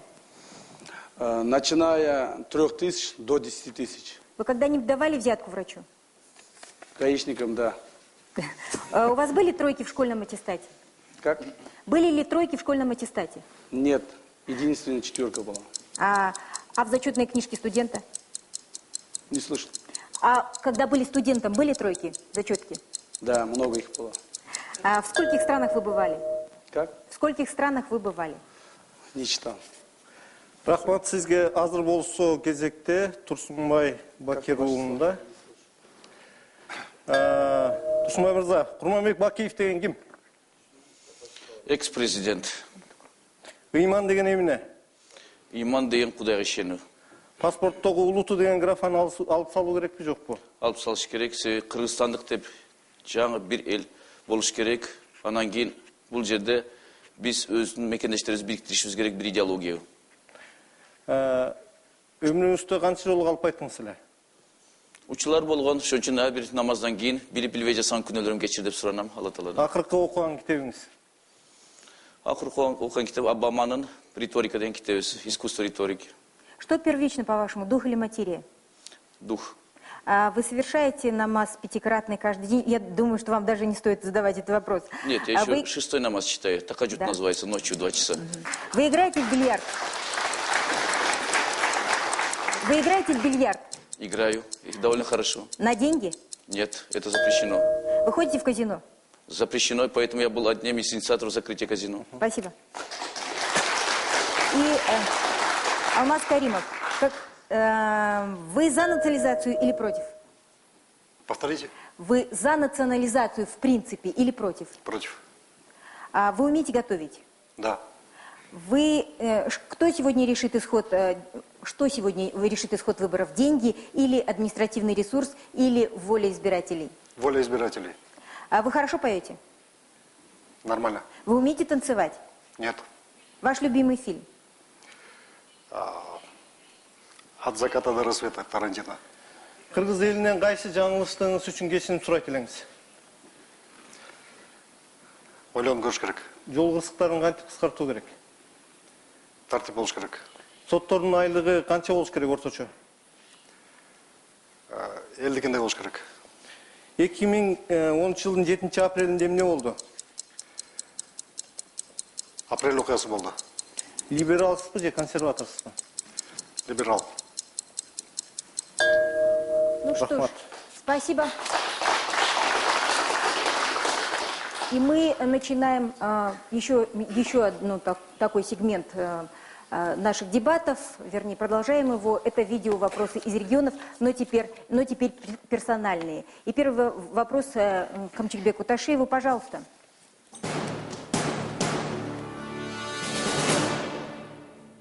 Мен Ташиев Камчыбек Кыдыршаевичке суроо берейин дегем. Себеби бул адам президент болуп калса, президенттик бийликке келгенден кийин азыркы иштеп жаткан учурдагы башка партиянын өкүлдөрү менен мамилеси кандай болот? Ал киши да келгенден жалаң өзүнүн партиясынан коебу же башка партиядагы татыктуу адамдар менен иштеше береби? Ушуну билгим келген. Рахмат. Рахмат сурооңузга. Бийлик башына келген адам эч качан өзүнүн жанына туугандарын, партиялаштарын, досторун, жердештерин чогултпаш керек. Мына ошонун кесепетин биз 2 жолу тарттык. Ошондуктан бул нерсе бизге чоң сабак болуш керек деп билем. 3-чү жолу тартып аткан жоксузбу? Камчыбек мырза, азыр 3-чү жолу тартып аткан жоксузбу? Партиялар утуп келип алып, өздөрүнүн туугандарын, жердештерин досторун коюп атпайбы азыр министрлик орундаргачы? Биздин Ата Журт партиясынан эч кандай тууган, дос, жердеш коюлган жок. Бардыгы мыйзамдын чегинде профессионал адамдарды биз койдук. Сизге дагы бир суроо бар экен, видео суроо.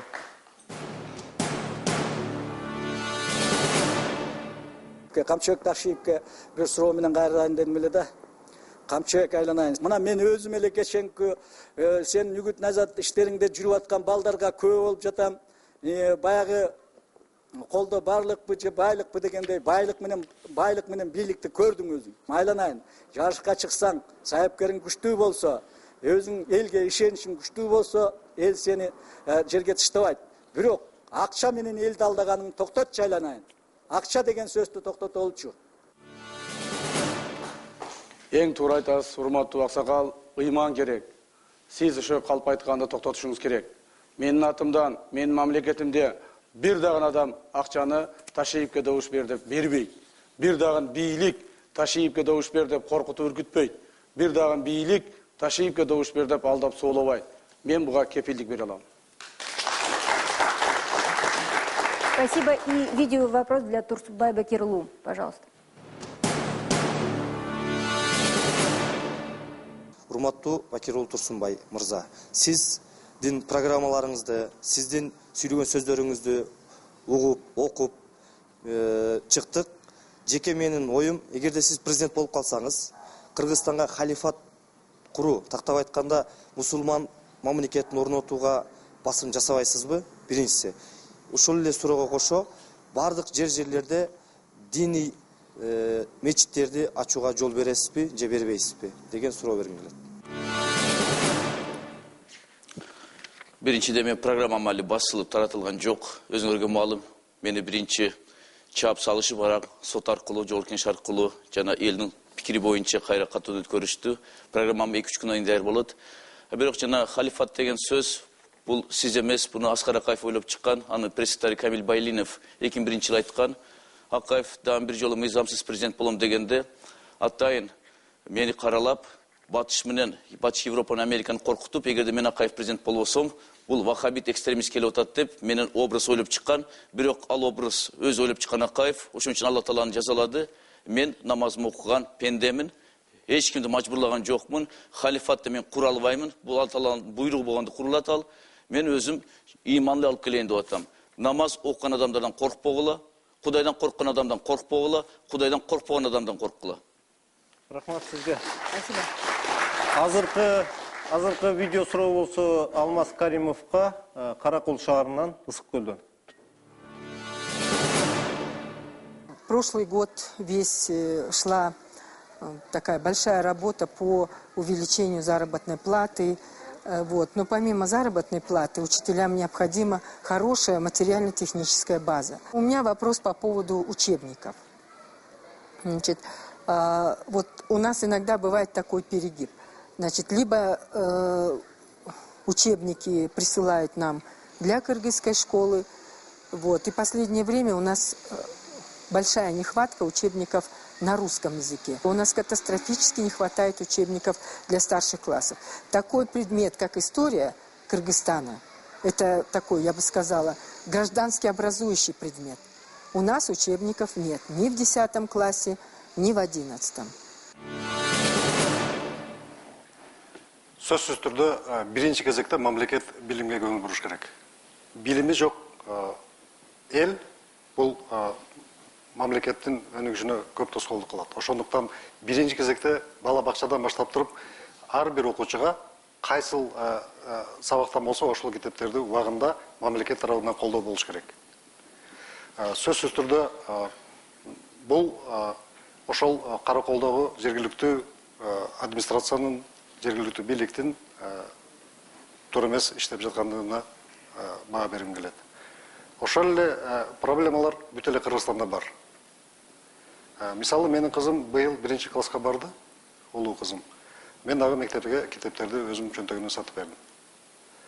Бул маселени тезинен алдын алып, бул маселени чечпей турган болсок, бул келечекте чоң кедергисин тийгизет деп эсептейм. Кантип чечиш керек эми ушул маселени? Кантип чечиш керек? Бұл мәселені шешу үшін бірінші кезекте күшті экономика болуш керек. Қаншалық күшті экономика болса, ошол күшті экономика мамлекеттин башка тармактарын тартып кетет. Ошол эле билимди, ошол эле маданиятты, ошол эле башка тармактарды. Вы не боитесь, что пока поднимется наша экономика, вырастет целое поколение безграмотных детей? Да, я боюсь. Отунбаев айтты, 30 000 окуучу мектепке барбайт деп. Азыркы мамлекетибиздеги көзүбүз көрүп турган шарт ушундай болуп атат. Алмаз мырза, ошого Ак Жол партиясынын кошкон салымы канчалык деп ойлойсуз?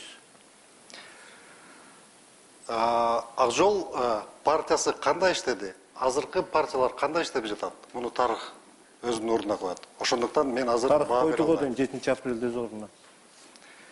7 апрель боюнча дагы тарых өзүнүн сөзүн айтат. Спасибо. И я хотела бы обратить внимание кандидатов на то, сколько времени у вас осталось. Попробуйте его так рационально использовать, чтобы у вас к концу было по 1 минуте для прямого обращения. А мы начинаем раунд «Неудобные вопросы». И сейчас предстоит особо приятное общение с Камчыбеком Кадыршаевичем. Скажите, вот в прессе пишут, что на встрече с избирателями в Аламудюне на вопрос, что вас отличает от Адахана Мадумарова, вы сказали: я на выборы не брал деньги у Бакиевых, как это сделал Адахан. Вчера у нас были дебаты с его участием, и он предположил, что вам это приснилось. Так, знаете, я понял вашу цель. Вы хотите меня столкнуть с Адаханом Мадумаровым? Абсолютно нет. Поэтому... Просто он спросил, вы можете ответить. В смысле, он сказал, вы можете ответить. Пожалуйста, Динара, я еще раз вас спрашиваю, не перебивайте, пожалуйста, когда я говорю. Поэтому я хотел бы сказать, уважаемые телезрители, уважаемый Динара, у меня нет никакого дела Адахан Мадумаров, откуда деньги берет и куда он тратит. То есть вы не говорили этих слов? Нет. Спасибо. Скажите, против вас возбуждалось уголовное дело по статье хулиганство за избиение своего однопартийца Бахадера Сулейманова. Вот согласно его показаниям, это было даже не однажды. Это называется партийной дисциплиной в Атаджурте? Вы знаете, что данное дело раздували до бесконечности. В данный момент Генеральная прокуратура мне дала ответ о том, что это дело полностью исчерпано, никаких там моментов не было. Так как первый раз, когда давали экспертная комиссия свои заключения, они давали это под давлением. Экспертная комиссия дала второй раз свое заключение о том, что никаких избиений не было. Вообще? Да. Ну... Камчыбек мырза, мен суроо берип коеюнчу ушул жерден. Бахадыр Сулайманов мырза өзү ушул жерге 2 жолу келген да. Эми ушу телевизорго чыгарып койгулачы, ушундай деген сөз болуп атат. Мени чындыгында сабаган деген, өзүнүн справкаларын көргөзгөн. А сиз такыр сабаган эмессиз, э? Чыгарып коюш керек эле ошондо. Чыккан, телевизорго чыгарганбыз биз. Я. Биз чыгарганбыз, бергенбиз аны. А чыгарсаңар анда эл өзү укса, эл билет. Экинчи сиздин окуя ушул эле жанрдагы Алтынбек Сулайманов менен болгон мамилеңиз. Парламентте көрдү, бүтүн дүйнө көрдү. Азыр мамилеңиздер кандай?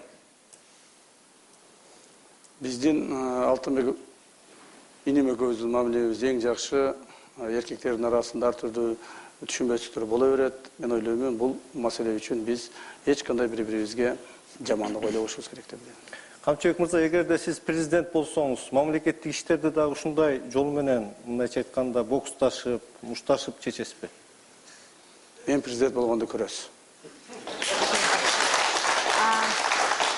Скажите, пожалуйста, вот когда вы были министром по чрезвычайным ситуациям... Поближе можете сказать, что ваши слова не слышно? Да, пожалуйста. Когда вы были министром МЧС, Счетная палата и Финпол предъявляли вам факты, целый перечень фактов, указывавших на хищение госсредств.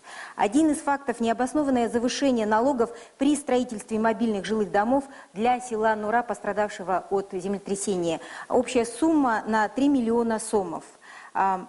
Ответьте, пожалуйста, по существу только, да? Не размывая, что так, там... по этому поводу было назначено несколько комиссий. Последняя комиссия была под руководством, то есть под распоряжением Эмильбека Каптагаева.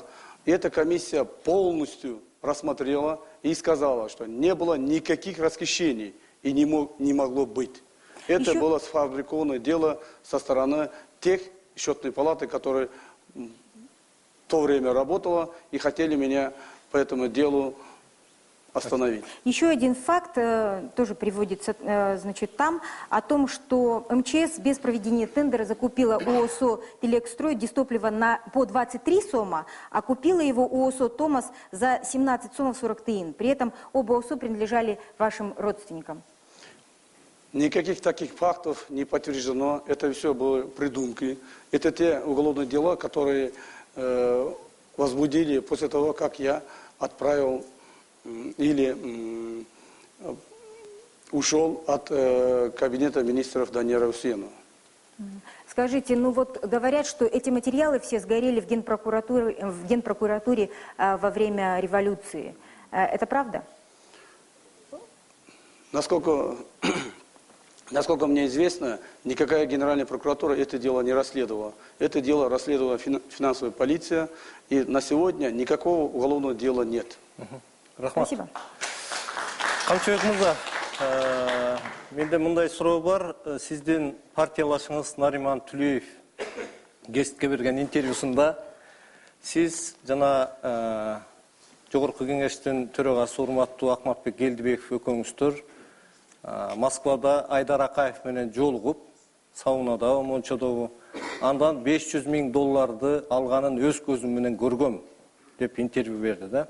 Кийин ал интервьюсу бир нече каналдардан, гесттерден да чыкты. Ушул маселе боюнча эмне деп айта аласыз? Наверное, в то время Нариман перепарился в бане, и поэтому ему это показалось, Бог ему судья. Экинчи маселе боюнча мынтип айтып атат, ошо биз Мыктыбек Абдылдаев генерал урматтуу. Азыр сиз президенттикке аттангандан кийин ал киши Ата журт фракциясын жетектеп атат да, туура айтамбы? Ошол киши менен сүйлөшүү болгон дейт, алдын ала баягы парламенттик шайлоонун алдында. Бизди ушул партияга үгүттөп киргизишкен, ошондо мындай шарт болгон деп атат да. Президенттик шайлоо келгенде Мыктыбек Абдылдаев Ата журт партиясынын атынан президенттикке талапкер болуп курултайда көргөзүлөт деп. Бирок ошол убадасын Камчыбек Ташиев аткарган жок деп айтып атат ошол жерде дагычы. Муну сизге ким айтты? Ошол интервьюсунда турат. Бүгүнкү күндө Ата журт партиясынан президенттик ута турган адам гана аттаныш керек. Биринчиден. Экинчиден, Мыктыбек Юсупович, Кудай буйруп, мен президент болуп шайланып калсам, мамлекетибиздин башкы прокурору болот. Скажите, вопрос из интернета. В вашей охране насчитывается порядка 200 военизированных ребят. Это правда или нет? Я сейчас прилетел с самолета только один. Ну, понятно. Ну, у вас есть такое неформальное формирование или нет? У меня есть спортивный клуб «Таймураз», там, где воспитывались, прошли через этот спортивный клуб около 5000 человек. В данный момент там тренируется около 500 человек. Спасибо. Камчыбек мырза, сиз Азаттыктын интернет эрөөл дегенине барбадыңыз беле? Так, анан? Ошо жерде саясий кумириңиз ким деген суроо болгон. Сиз ошол жерде айткансыз Муаммар Каддафи депчи. Муаммар Каддафинин тагдыры эмне болгонун, аны колдойбуз деп, аны колдобойбуз деп, ошол жердеги эл экиге бөлүнүп, катуу кара кыргын, катуу сүргүн болду да, бир топ кишинин жаны кыйылды. Ошондон кийин сиз кумириңизди алмаштырган жоксузбу? Бул жерде менин кумирим катары айтылган эмес, бул жерде ошол маалда Муаммар Каддафиге кандай көз карашасыз дегенде мен оң көз карашта экендигин айтканмын. Мен ошол кишиге жардам бере албай калгандыгыма өкүнөм. Рахмат сизге. Я бы хотела привести еще одну цитату информагентства Фергана Ньюс от 30 августа. Значит, дает интервью российский силовик по ну, по наркобизнесу, курирующий, да, эти вопросы, преступность в этой сфере. Вот Камчыбек Ташиев, возглавляющий партию Атаджур, сидит в парламенте. В той ветви трафика, которая ведет с юга Киргизии в Узбекистан, как мы подозреваем, он играет одну из ключевых ролей. И давно уже. Как вы можете прокомментировать? Кто это сказал? Источник скрывает, говорит, что один из силовых российских силовиков. Вы узнаете, кто это сказал, тогда я вам отвечу. Автор материала некто Левин, Владимир Левин. Вот Левина приведите сюда, вот я ему отвечу. Нет, вы просто нам скажите, правда или неправда. Нет, вы подумайте, из меня какой наркобарон-то? Хорошо, спасибо. Рахмат сізге. Камчыбек мырза, сіздің жоопторуңузга рахмат. Азыр болсо кезек Турсунбай Бакир уулунда. Турсунбай мырза, сиз динге негизделген мамлекет курайын деген оюңуз барбы деги? Алла Тааланын буйругу болот. Мен аны буйрук бере албайм. Мен өзүм айтып атпайм, намаз окуган пендемин. Скажите, вы будете строить светское государство или, если будете президентом? Что такое светское государство? По Конституции вы оставите строку, то есть вы будете ратовать за то, чтобы осталась строка «светское государство» или нет? Слово «светское» навязали нам из Европы и Америки. У нас деды, прадеды, все были мусульманами. Поэтому куда деть сегодня 85% населения? Куда деть сегодня? 85% населения не являются госслужащими, например, да? То есть есть разные люди, по-разному относящиеся к государству. Народ Кыргызстана сегодня выкинули за борт Конституции. Просто ответьте однозначно, нужно оставить светское понятие в Конституции или нет? На кыргызский переведите «светское государство». Вот те, которые пытались перевести, не могли перевести. Попробуйте перевести на кыргызский язык «светское государство». Люди, не понимая, приняли диктовку других государств, сверхдержав. Спасибо. Скажите, вот такой вопрос. Есть такое мнение, достаточно расхожее, что пребывание на должности омбудсмена достаточно, двух таких своеобразных персон, вашей и Турсунбека Акуна, несколько дискредитировало сам институт омбудсмена, постоянные скандалы, хозяйственные склоки, разборки в стенах парламента. Не кажется ли вам, что это немножко похоже на правду? Вы все подыгрываете Турсунбеку Акуну, журналисты. Вы сперва вспомните историю, как он пришел на эту должность. Курмек Бакиев лично его назначил в парламенте, партия Акжол поддержала. И он был назначен омбудсменом, через 3 месяца получает медаль Данк за то, что развалил институт омбудсмена, который за 5 лет при мне защитил права 160 тысяч человек. И ему удалось это сделать. Поэтому есть мультфильм «Маугли», когда Шерхан с обожженными усами убегает из джунглей, как экс-президент, за ним шакал убегает. Сейчас президент убежал, шакала нет. За себя, просто очень коротко, можно за себя сказать. Вот вы считаете, вы были хорошим правозащитником, лучшим в стране, как того требует институт омбудсменства? При мне это был институт омбудсмена, признан членом Европейского института омбудсменов, Азиатского института омбудсменов и Международной ассоциации омбудсменов. Спасибо. При мне называли, что это один из лучших институтов омбудсменов. Турсунбай мырза, сизге мына Кереге деген гест аркылуу Ош облусунун тургуну Айгерим Мамытова кайрылыптыр да. Ал жерде айтып атат, ушу Турсунбек Акун менен Турсунбай Бакир уулу ушинтип бүтүн мамлекетти элди ызычуу кылбай, өздөрү эле чечишип албайбы ушул маселелерди дейт да. Ушинтип майдаланбай экөө тең. Шуну мен айтып коеюн, бул жерде салам дубай катары айтылган. Ушул нерсеге байланыштуу экинчи суроо. Сиз омбудсмен болуп турганда ошол институтка тиешелүү $100,000 4 бөлмөлүк квартираны менчиктеп алып ушул күнгө чейин чыкпай жатыптырсыз. Кайрылуу Турсунбек Акундун жомоктору. Себеби ал биринчи күтүп атты эле, мен депутат болом, болбойм. Депутат болгондон бери ушул маселени шантаждык менен көтөрүп атат. Себеби анын ишини бир эле мен как мурдагы омбудсмен катарында түшүнөмүн. Көп депутаттар түшүнбөй аны колдоп коюшуп атат, өзгөчө ата мекен фракциясы. Мен бир эле сөздү айтам. Эгерде Турсунбек Акун элден алган пара катарынын акчасын элге кайтарып берсе, эгерде мамлекеттин урдаган мүлкүн кайтарып берсе, мен ага эч кандай претензиям жок. Мен жеке мен аны инсан катарында да тааныгым келбейт. Сиз омбудсмен болуп турганда ошо Ош шаарында шаардык мечиттин маңдайында дагы бир топ квартира алган экенсиз. Бул туурабы? Жок. Ал квартиралар сизге таандык эмес. Мен квартирам жок Ошто. Кара Сууда атаман апаман калган үй бар, бирок анда чоң уулум жашап атат. Рахмат. Спасибо. Алмаз Каримов, вам вопросы. Тоже не мой вопрос, поэтому читаю с листа интернет. За какие заслуги вы оказались на 25-м месте в списке партии Акжол на парламентских выборах 2007 года? Скорее 10-м по списку был. Я читаю. Да. Не знаю, кто составлял список. Я курировал молодежное крыло по Баткинской области. Кто вам предложил вступить в партию?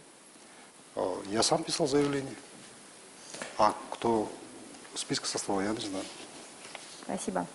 Алмаз Мырза, 2008 жылы апрелде Каркыра маселеси парламентте талкууланып атканда, сиз макулмун ошо Каркыра казактарга кетсин дегендердин арасында добуш берген экенсиз да. Бул маселени ойлонуп, өзүңүз чын ниетиңизден чечтиңиз беле, же сиз партиянын көзүрлөрү, лидерлери айтканда ошондон сөзүнөн чыга албай туруп чечтиңиз беле? Бул Каркыра маселеси биринчи кезекте бул маселеге добуш берүүдөн мурда 1 ай каралган. Жалгыз эле Алмаз Каримов добуш берип койсо, бул каркыла чечилип кеткен эмес. Буга чейин тиешелүү органдар иштеген. Эл аралык Казакстан боордош мамлекет менен сүйлөшүлгөн документтердин Акаевден башталган убактан бери келишимдердин негизинде бул 1 айда каралган маселе эмес. Демаркация, делимитация деген бул өтө чоң маселе. Ошондуктан эгерде ошол жерде 2-3 депутаттык комиссия барып туруп, жергиликтүү эл менен сүйлөшүп келип, ошол жерде чечимин чыгарган болсо, анда туура деп чечилген маселе деп туруп, мен макулдугун бергем. Скажите, вот в части демаркации, делимитации границы с Узбекистаном, известно, что этот процесс затормаживается именно узбекской стороной. Какие механизмы, какие шаги вы предпримете, если станете президентом, для ускорения, для того, чтобы соседи были сговорчивее? Биринчи кезекте, бул чегара маселесин Өзбекстан менен азыркы убакта караганга болбойт. Мен ошол жерде жашап өскөн адаммын, жаранмын. Ошондуктан качан гана мамлекет, күчтүү мамлекет болгондо гана биз бул маселени карашыбыз керек. Урматтуу кыргыз элим, ошол чегарада жашап жүргөн элибиз бир аз кыйналып турса, эчтеке болбойт. Бирок эң маанилүү өзүбүзгө тиешелүү биздин жерлерибизди тең ата болуп туруп, күчтүү мамлекет болгондо гана биз чече алабыз. Ага чейин бул маселени көтөргөн кереги жок. То есть вы предполагаете, что этот вопрос еще на десятилетия растянется? Качан гана биз күчтүү мамлекет болгондо гана бул маселени чечкенге киришибиз керек. Спасибо. Ошол чегарадагы маселелер боюнча, жанагы газ чыгып аткан Бүргөндүдөгү жана башка жерлердеги маселелерди кантип чечиш керек деп ойлойсуз? Же андагы күтүш керекпи ошол жердеги кем бүткөнчө 20 жылдап Кыргызстан күчтүү болгончо? Же азыр тез арада чечиш керекпи аны? Аны чөнтөгүбүзгө карап туруп иште кылыш керек. Бюджет эчтеке жок болсо анан кантип чечебиз? Биринчи бюджетти көтөрүш керек да. Мына кийинки жылга азыркы бюджет 89 миллиард доллар сом болуп атабы, 89 миллиард. А кийинки жылга министр финансов 10 миллиард сомго аз алып келип атат. Эртең биз пенсионерлерге айлыгыбызды качан кантип беребиз? Мамлекеттик кызматчыларга кантип беребиз? Ошол маселени чечип алыш керек. А газды Вы знаете, вы говорите очевидные вещи. Вот с образованием, будет у нас образование, когда будет сильная страна. Будут у нас делимитированы границы, когда у нас будет сильная экономическая страна и так далее. Да? Но а с чем вы идете тогда как президент? Что вы предложите для того, чтобы эта страна стала сильной? Ошону мен башында айтып жатканда сиз угушуңуз керек болчу. Мен ошону кризиске каршы программаны сунуштап жатам деп башында айтпадымбы? Эгерде биз кризиске каршы сунуш менен бардыгыбыз биригип туруп, ушул маселени чечип, экономикасы көтөрүлсө, ошондо биз бардык маселени чече алабыз деп айттым мен сизге. Мен тилекке каршы сиздин кризистик программаңызды эч жерден таппай койдум. Бүгүн Слово Кыргызстана газетасына дагы чыктыңыз сиз. Бирок ал жерде мондай азыр айтып аткандай кургак сөздөрдөн башка эч нерсе жок. Жок дегенде ошол жерге тезис менен берип койсоңуздар, анда азыр сиздер конкреттүү суроолорду берсеңиз болот эле. Бул менин кризиске каршы программа бул Акипресстин сайтында турат. Эгерде сиз мага чалып койсоңуз, мен өзүм келип алып келип бермекмин. Бул программаны. Бул кургак сөз эмес, бул 2 жыл иштелген маселе. Ну, вопрос-то Программа. не в нас, ведущих. Вопрос в том, чтобы ваша программа была доступна избирателям. Рахмат. Спасибо.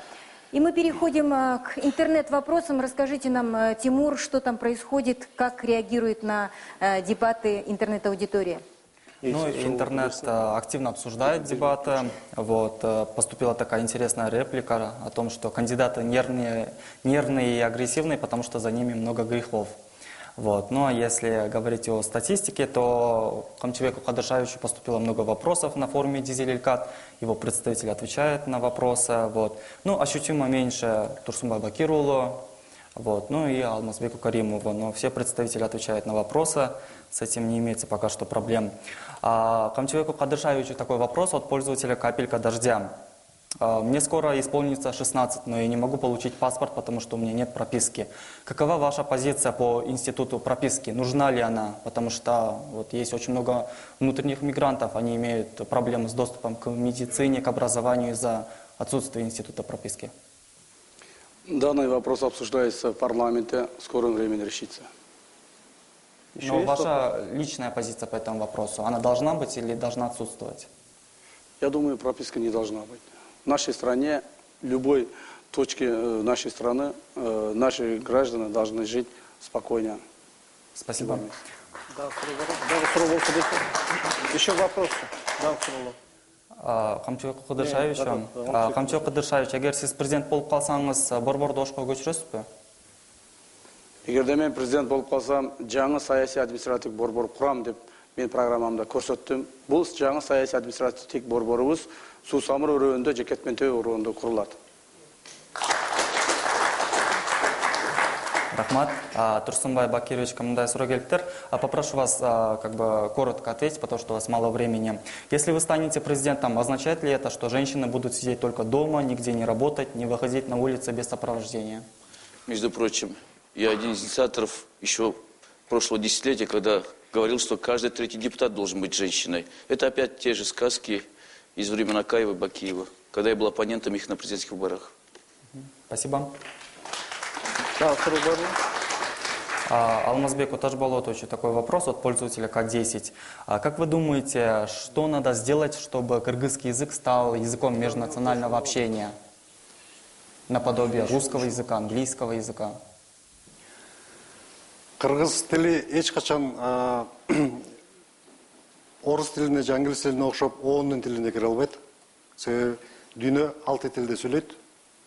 Биз азыр кыргыз тили жоголуп бараткан тилдердин арасына киребиз. Ошондуктан биз биринчи кезекте өзүбүз таза сүйлөп үйрөнөлү, андан кийин ал маселеге көңүл бурсак болот.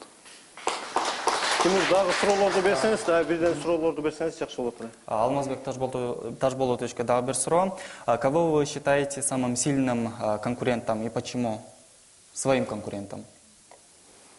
В смысле, из оппонентов? Да. Эгерде административдик ресурс колдонбосо, акча колдонбосо, мен баарын менен тең оппонент деп эсептейм. Спасибо. Камчыбеку Кадыршаевичу такой вопрос. Очень много мигрантов из Кыргызстана в России, более 1 миллиона, да, и большинство из них хотят вернуться в нашу страну, вот пишет пользователь. Вот какие усилия вы предпримете для того, чтобы они вернулись в страну, независимо от того, станете ли вы президентом или не станете? Даст Бог стану президентом, обязательно мы должны думать о наших трудовых мигрантах. Трудовых мигрантов мы должны возвращать в нашу страну, им обеспечить рабочие места, условия жизни. Только тогда они вернутся. Спасибо. Турсунбай Бакировичу такой вопрос. Если вы станете президентом, означает ли это, что внешняя политика будет ориентирована только на исламские государства? Что теперь наши мигранты получат возможность ехать в персидские страны за работой? Вообще меня в Дизель-форуме любят и все время склоняют к исламу. Но я светский человек. Вы видите, что я в галстуке, не в тюбетейке, не в чапане, не в массах. Я сижу в туфлях современных. Поэтому все вопросы почему-то эти получаются. Я предложу новую внешнюю политику. Помимо традиционных партнеров, которые мы имеем, вектор исламской внешней политики. Я хочу привести исламские инвестиции в Кыргызстан, исламские банки открыть и беспроцентные, и без залога кредиты дать народу, чтобы он встал на ноги. В этом я буду сотрудничать с исламскими странами. Спасибо большое. Азыр болсо биз бирден суроо берсек, андан кийин сиз жыйынтыкты чыгарганга даярданып турсаңыз, тиги талапкерлердин медиа интернет модераторлары канча суроолорго жооп берди. Сизде суроо барбы? Нет, я думаю, что, наверное, отдадим пока интернет-аудитории, поскольку у нас еще есть почти по 2 минуты у каждого из избирателей. У вас есть возможность напрямую, из кандидатов, у вас есть возможность напрямую ответить на вопросы избирателей. Оставим вам время до минуты, да? Пожалуйста, Тимур. Такой вопрос из Дизеля Камчыбеку Кыдыршаевичу. Что вы можете сказать о ваших взаимоотношениях с Максимом Бакиевым?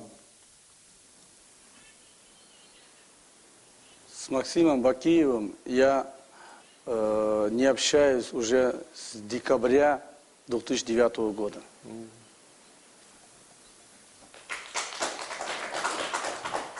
Спасибо. Интернет-аудитория, в общем, вообще-то просит высказать такие финальные слова кандидатов, которые они могли бы запомнить. Вот, пожалуйста, Турсунбай Бакирович. Так сказали, минуту оставите. Мне 1,5 минуты даете, минут 44 секунды. Тездеңіздер, Турсунбай мырза. Bir minut kaldıram diye otasın. Razıma 1 minuttan aşırı ki. Meyli miydi? Hayırlı verim. Минута 46 у вас? 46 секунд? Бүттү анда мындай кылалы, урматтуу талапкерлер, акыркы ушул минуттарыңыздарды элге кайрылуу менен жыйынтыктасаңыздар болот. Камчыбек мырза, кезек сизде.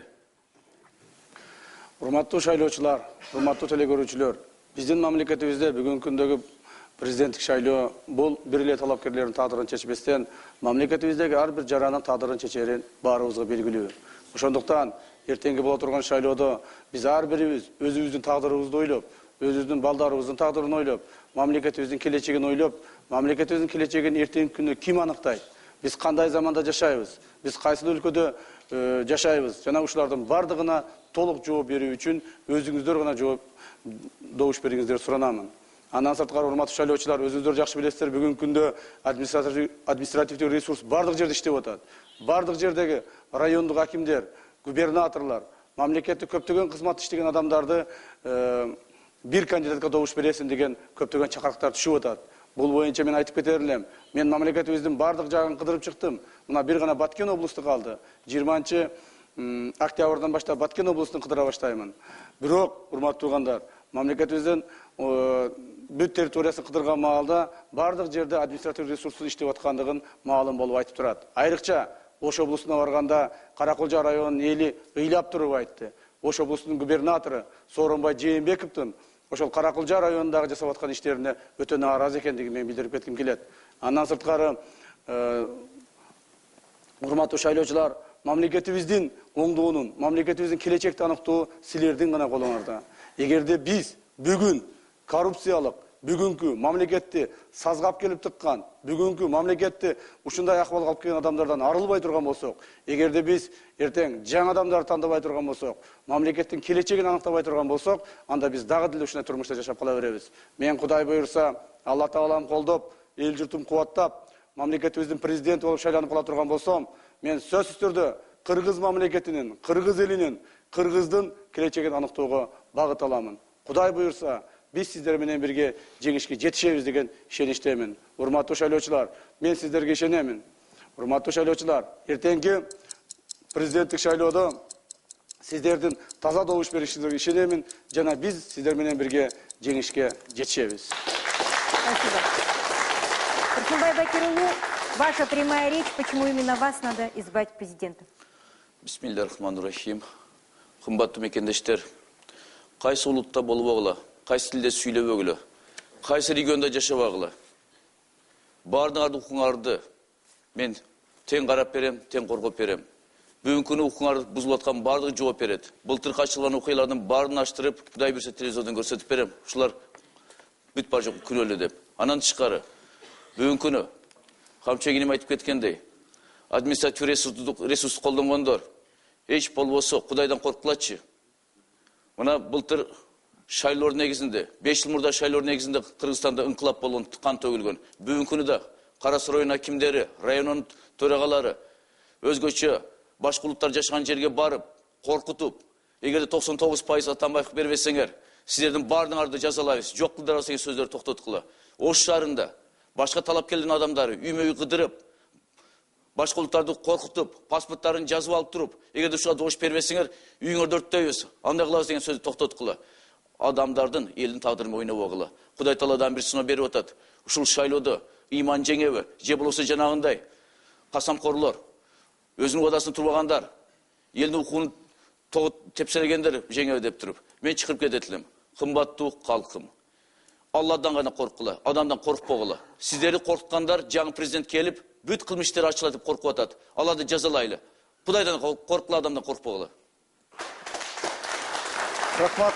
Кезек болсо, азыр Алмаз Каримов сизде. Урматтуу замандаштар, жакында президенттик шайлоо болот. Биз келечекте кайсыл жолду тандап алабыз, ошол күнү биз баарыбыз ошол күнү чечебиз. Азыркы саясат, азыркы 20 жылдан бери жүрүп жаткан саясат, сен ак жолдосуң, сен атамекендерчисиң, сен СДПКнын партиясында, сен бул партиясында деп баардыгыбызды журналисттерден баштап туруп бөлүп атат. Бул туура эмес. Келечекте өнүккөн мамлекетти кура турган болсок, биз кайсыл саясатта көз карашта болбосок дагы биз кыргызстандыкпыз деп эсептешибиз керек. 51% Кыргызстан, 49% менмин деп эсептегенде гана өнүккөн мамлекетке жетишебиз. Эгерде мен сүйлөп атканда бир аз көңүл буруп турсаңыздар. Эгерде биз келечекте биргеликте мамлекетти, өнүккөн мамлекетти урпактарыбызга калтырбай турган болсок, анда бизде башка бир идеологиядагы мамлекеттер келип туруп сырттан башкарып алышы мүмкүн. Ошондуктан Кыргызстандын келечеги биздин карапайым элдин колунда. Канчалык сунуштар болбосо дагы жүрөгүңүздөн деп айтпаймын. Себеби жүрөгүбүздү дагы сатып бүттүк акчага. Ошондуктан таза адамды, жакшы талапкерди шайлап алыңыздар. Рахмат. Рахмат. Урматтуу теле көрүүчүлөр, ушуну менен биз бүгүнкү теле таймашты жыйынтыктайбыз. Бүгүн бизде мейманда Кыргыз Республикасынын президенттигине талапкерлер Камчыбек Ташиев, Турсунбай Бакир уулу жана Алмазбек Каримов болду. Биз эртең сиздер менен кайрадан 8:15-те көрүшөбүз. Эртеңки теле таймашка Кубатбек Байболов, Кубанычбек Исабеков жана Анарбек Калматовдор келмекчи. Саламатта калыңыздар. Уважаемые телезрители, это был второй день дебатов в кандидаты в президенты Кыргызской Республики. Вы знаете, мы хотели бы извиниться за то, что сегодня не было повтора первого раунда дебатов по техническим причинам, и мы предлагаем вам посмотреть их завтра в 14:40 на телеканале ОТРК и в 17:05 на телеканале «Мир». До свидания.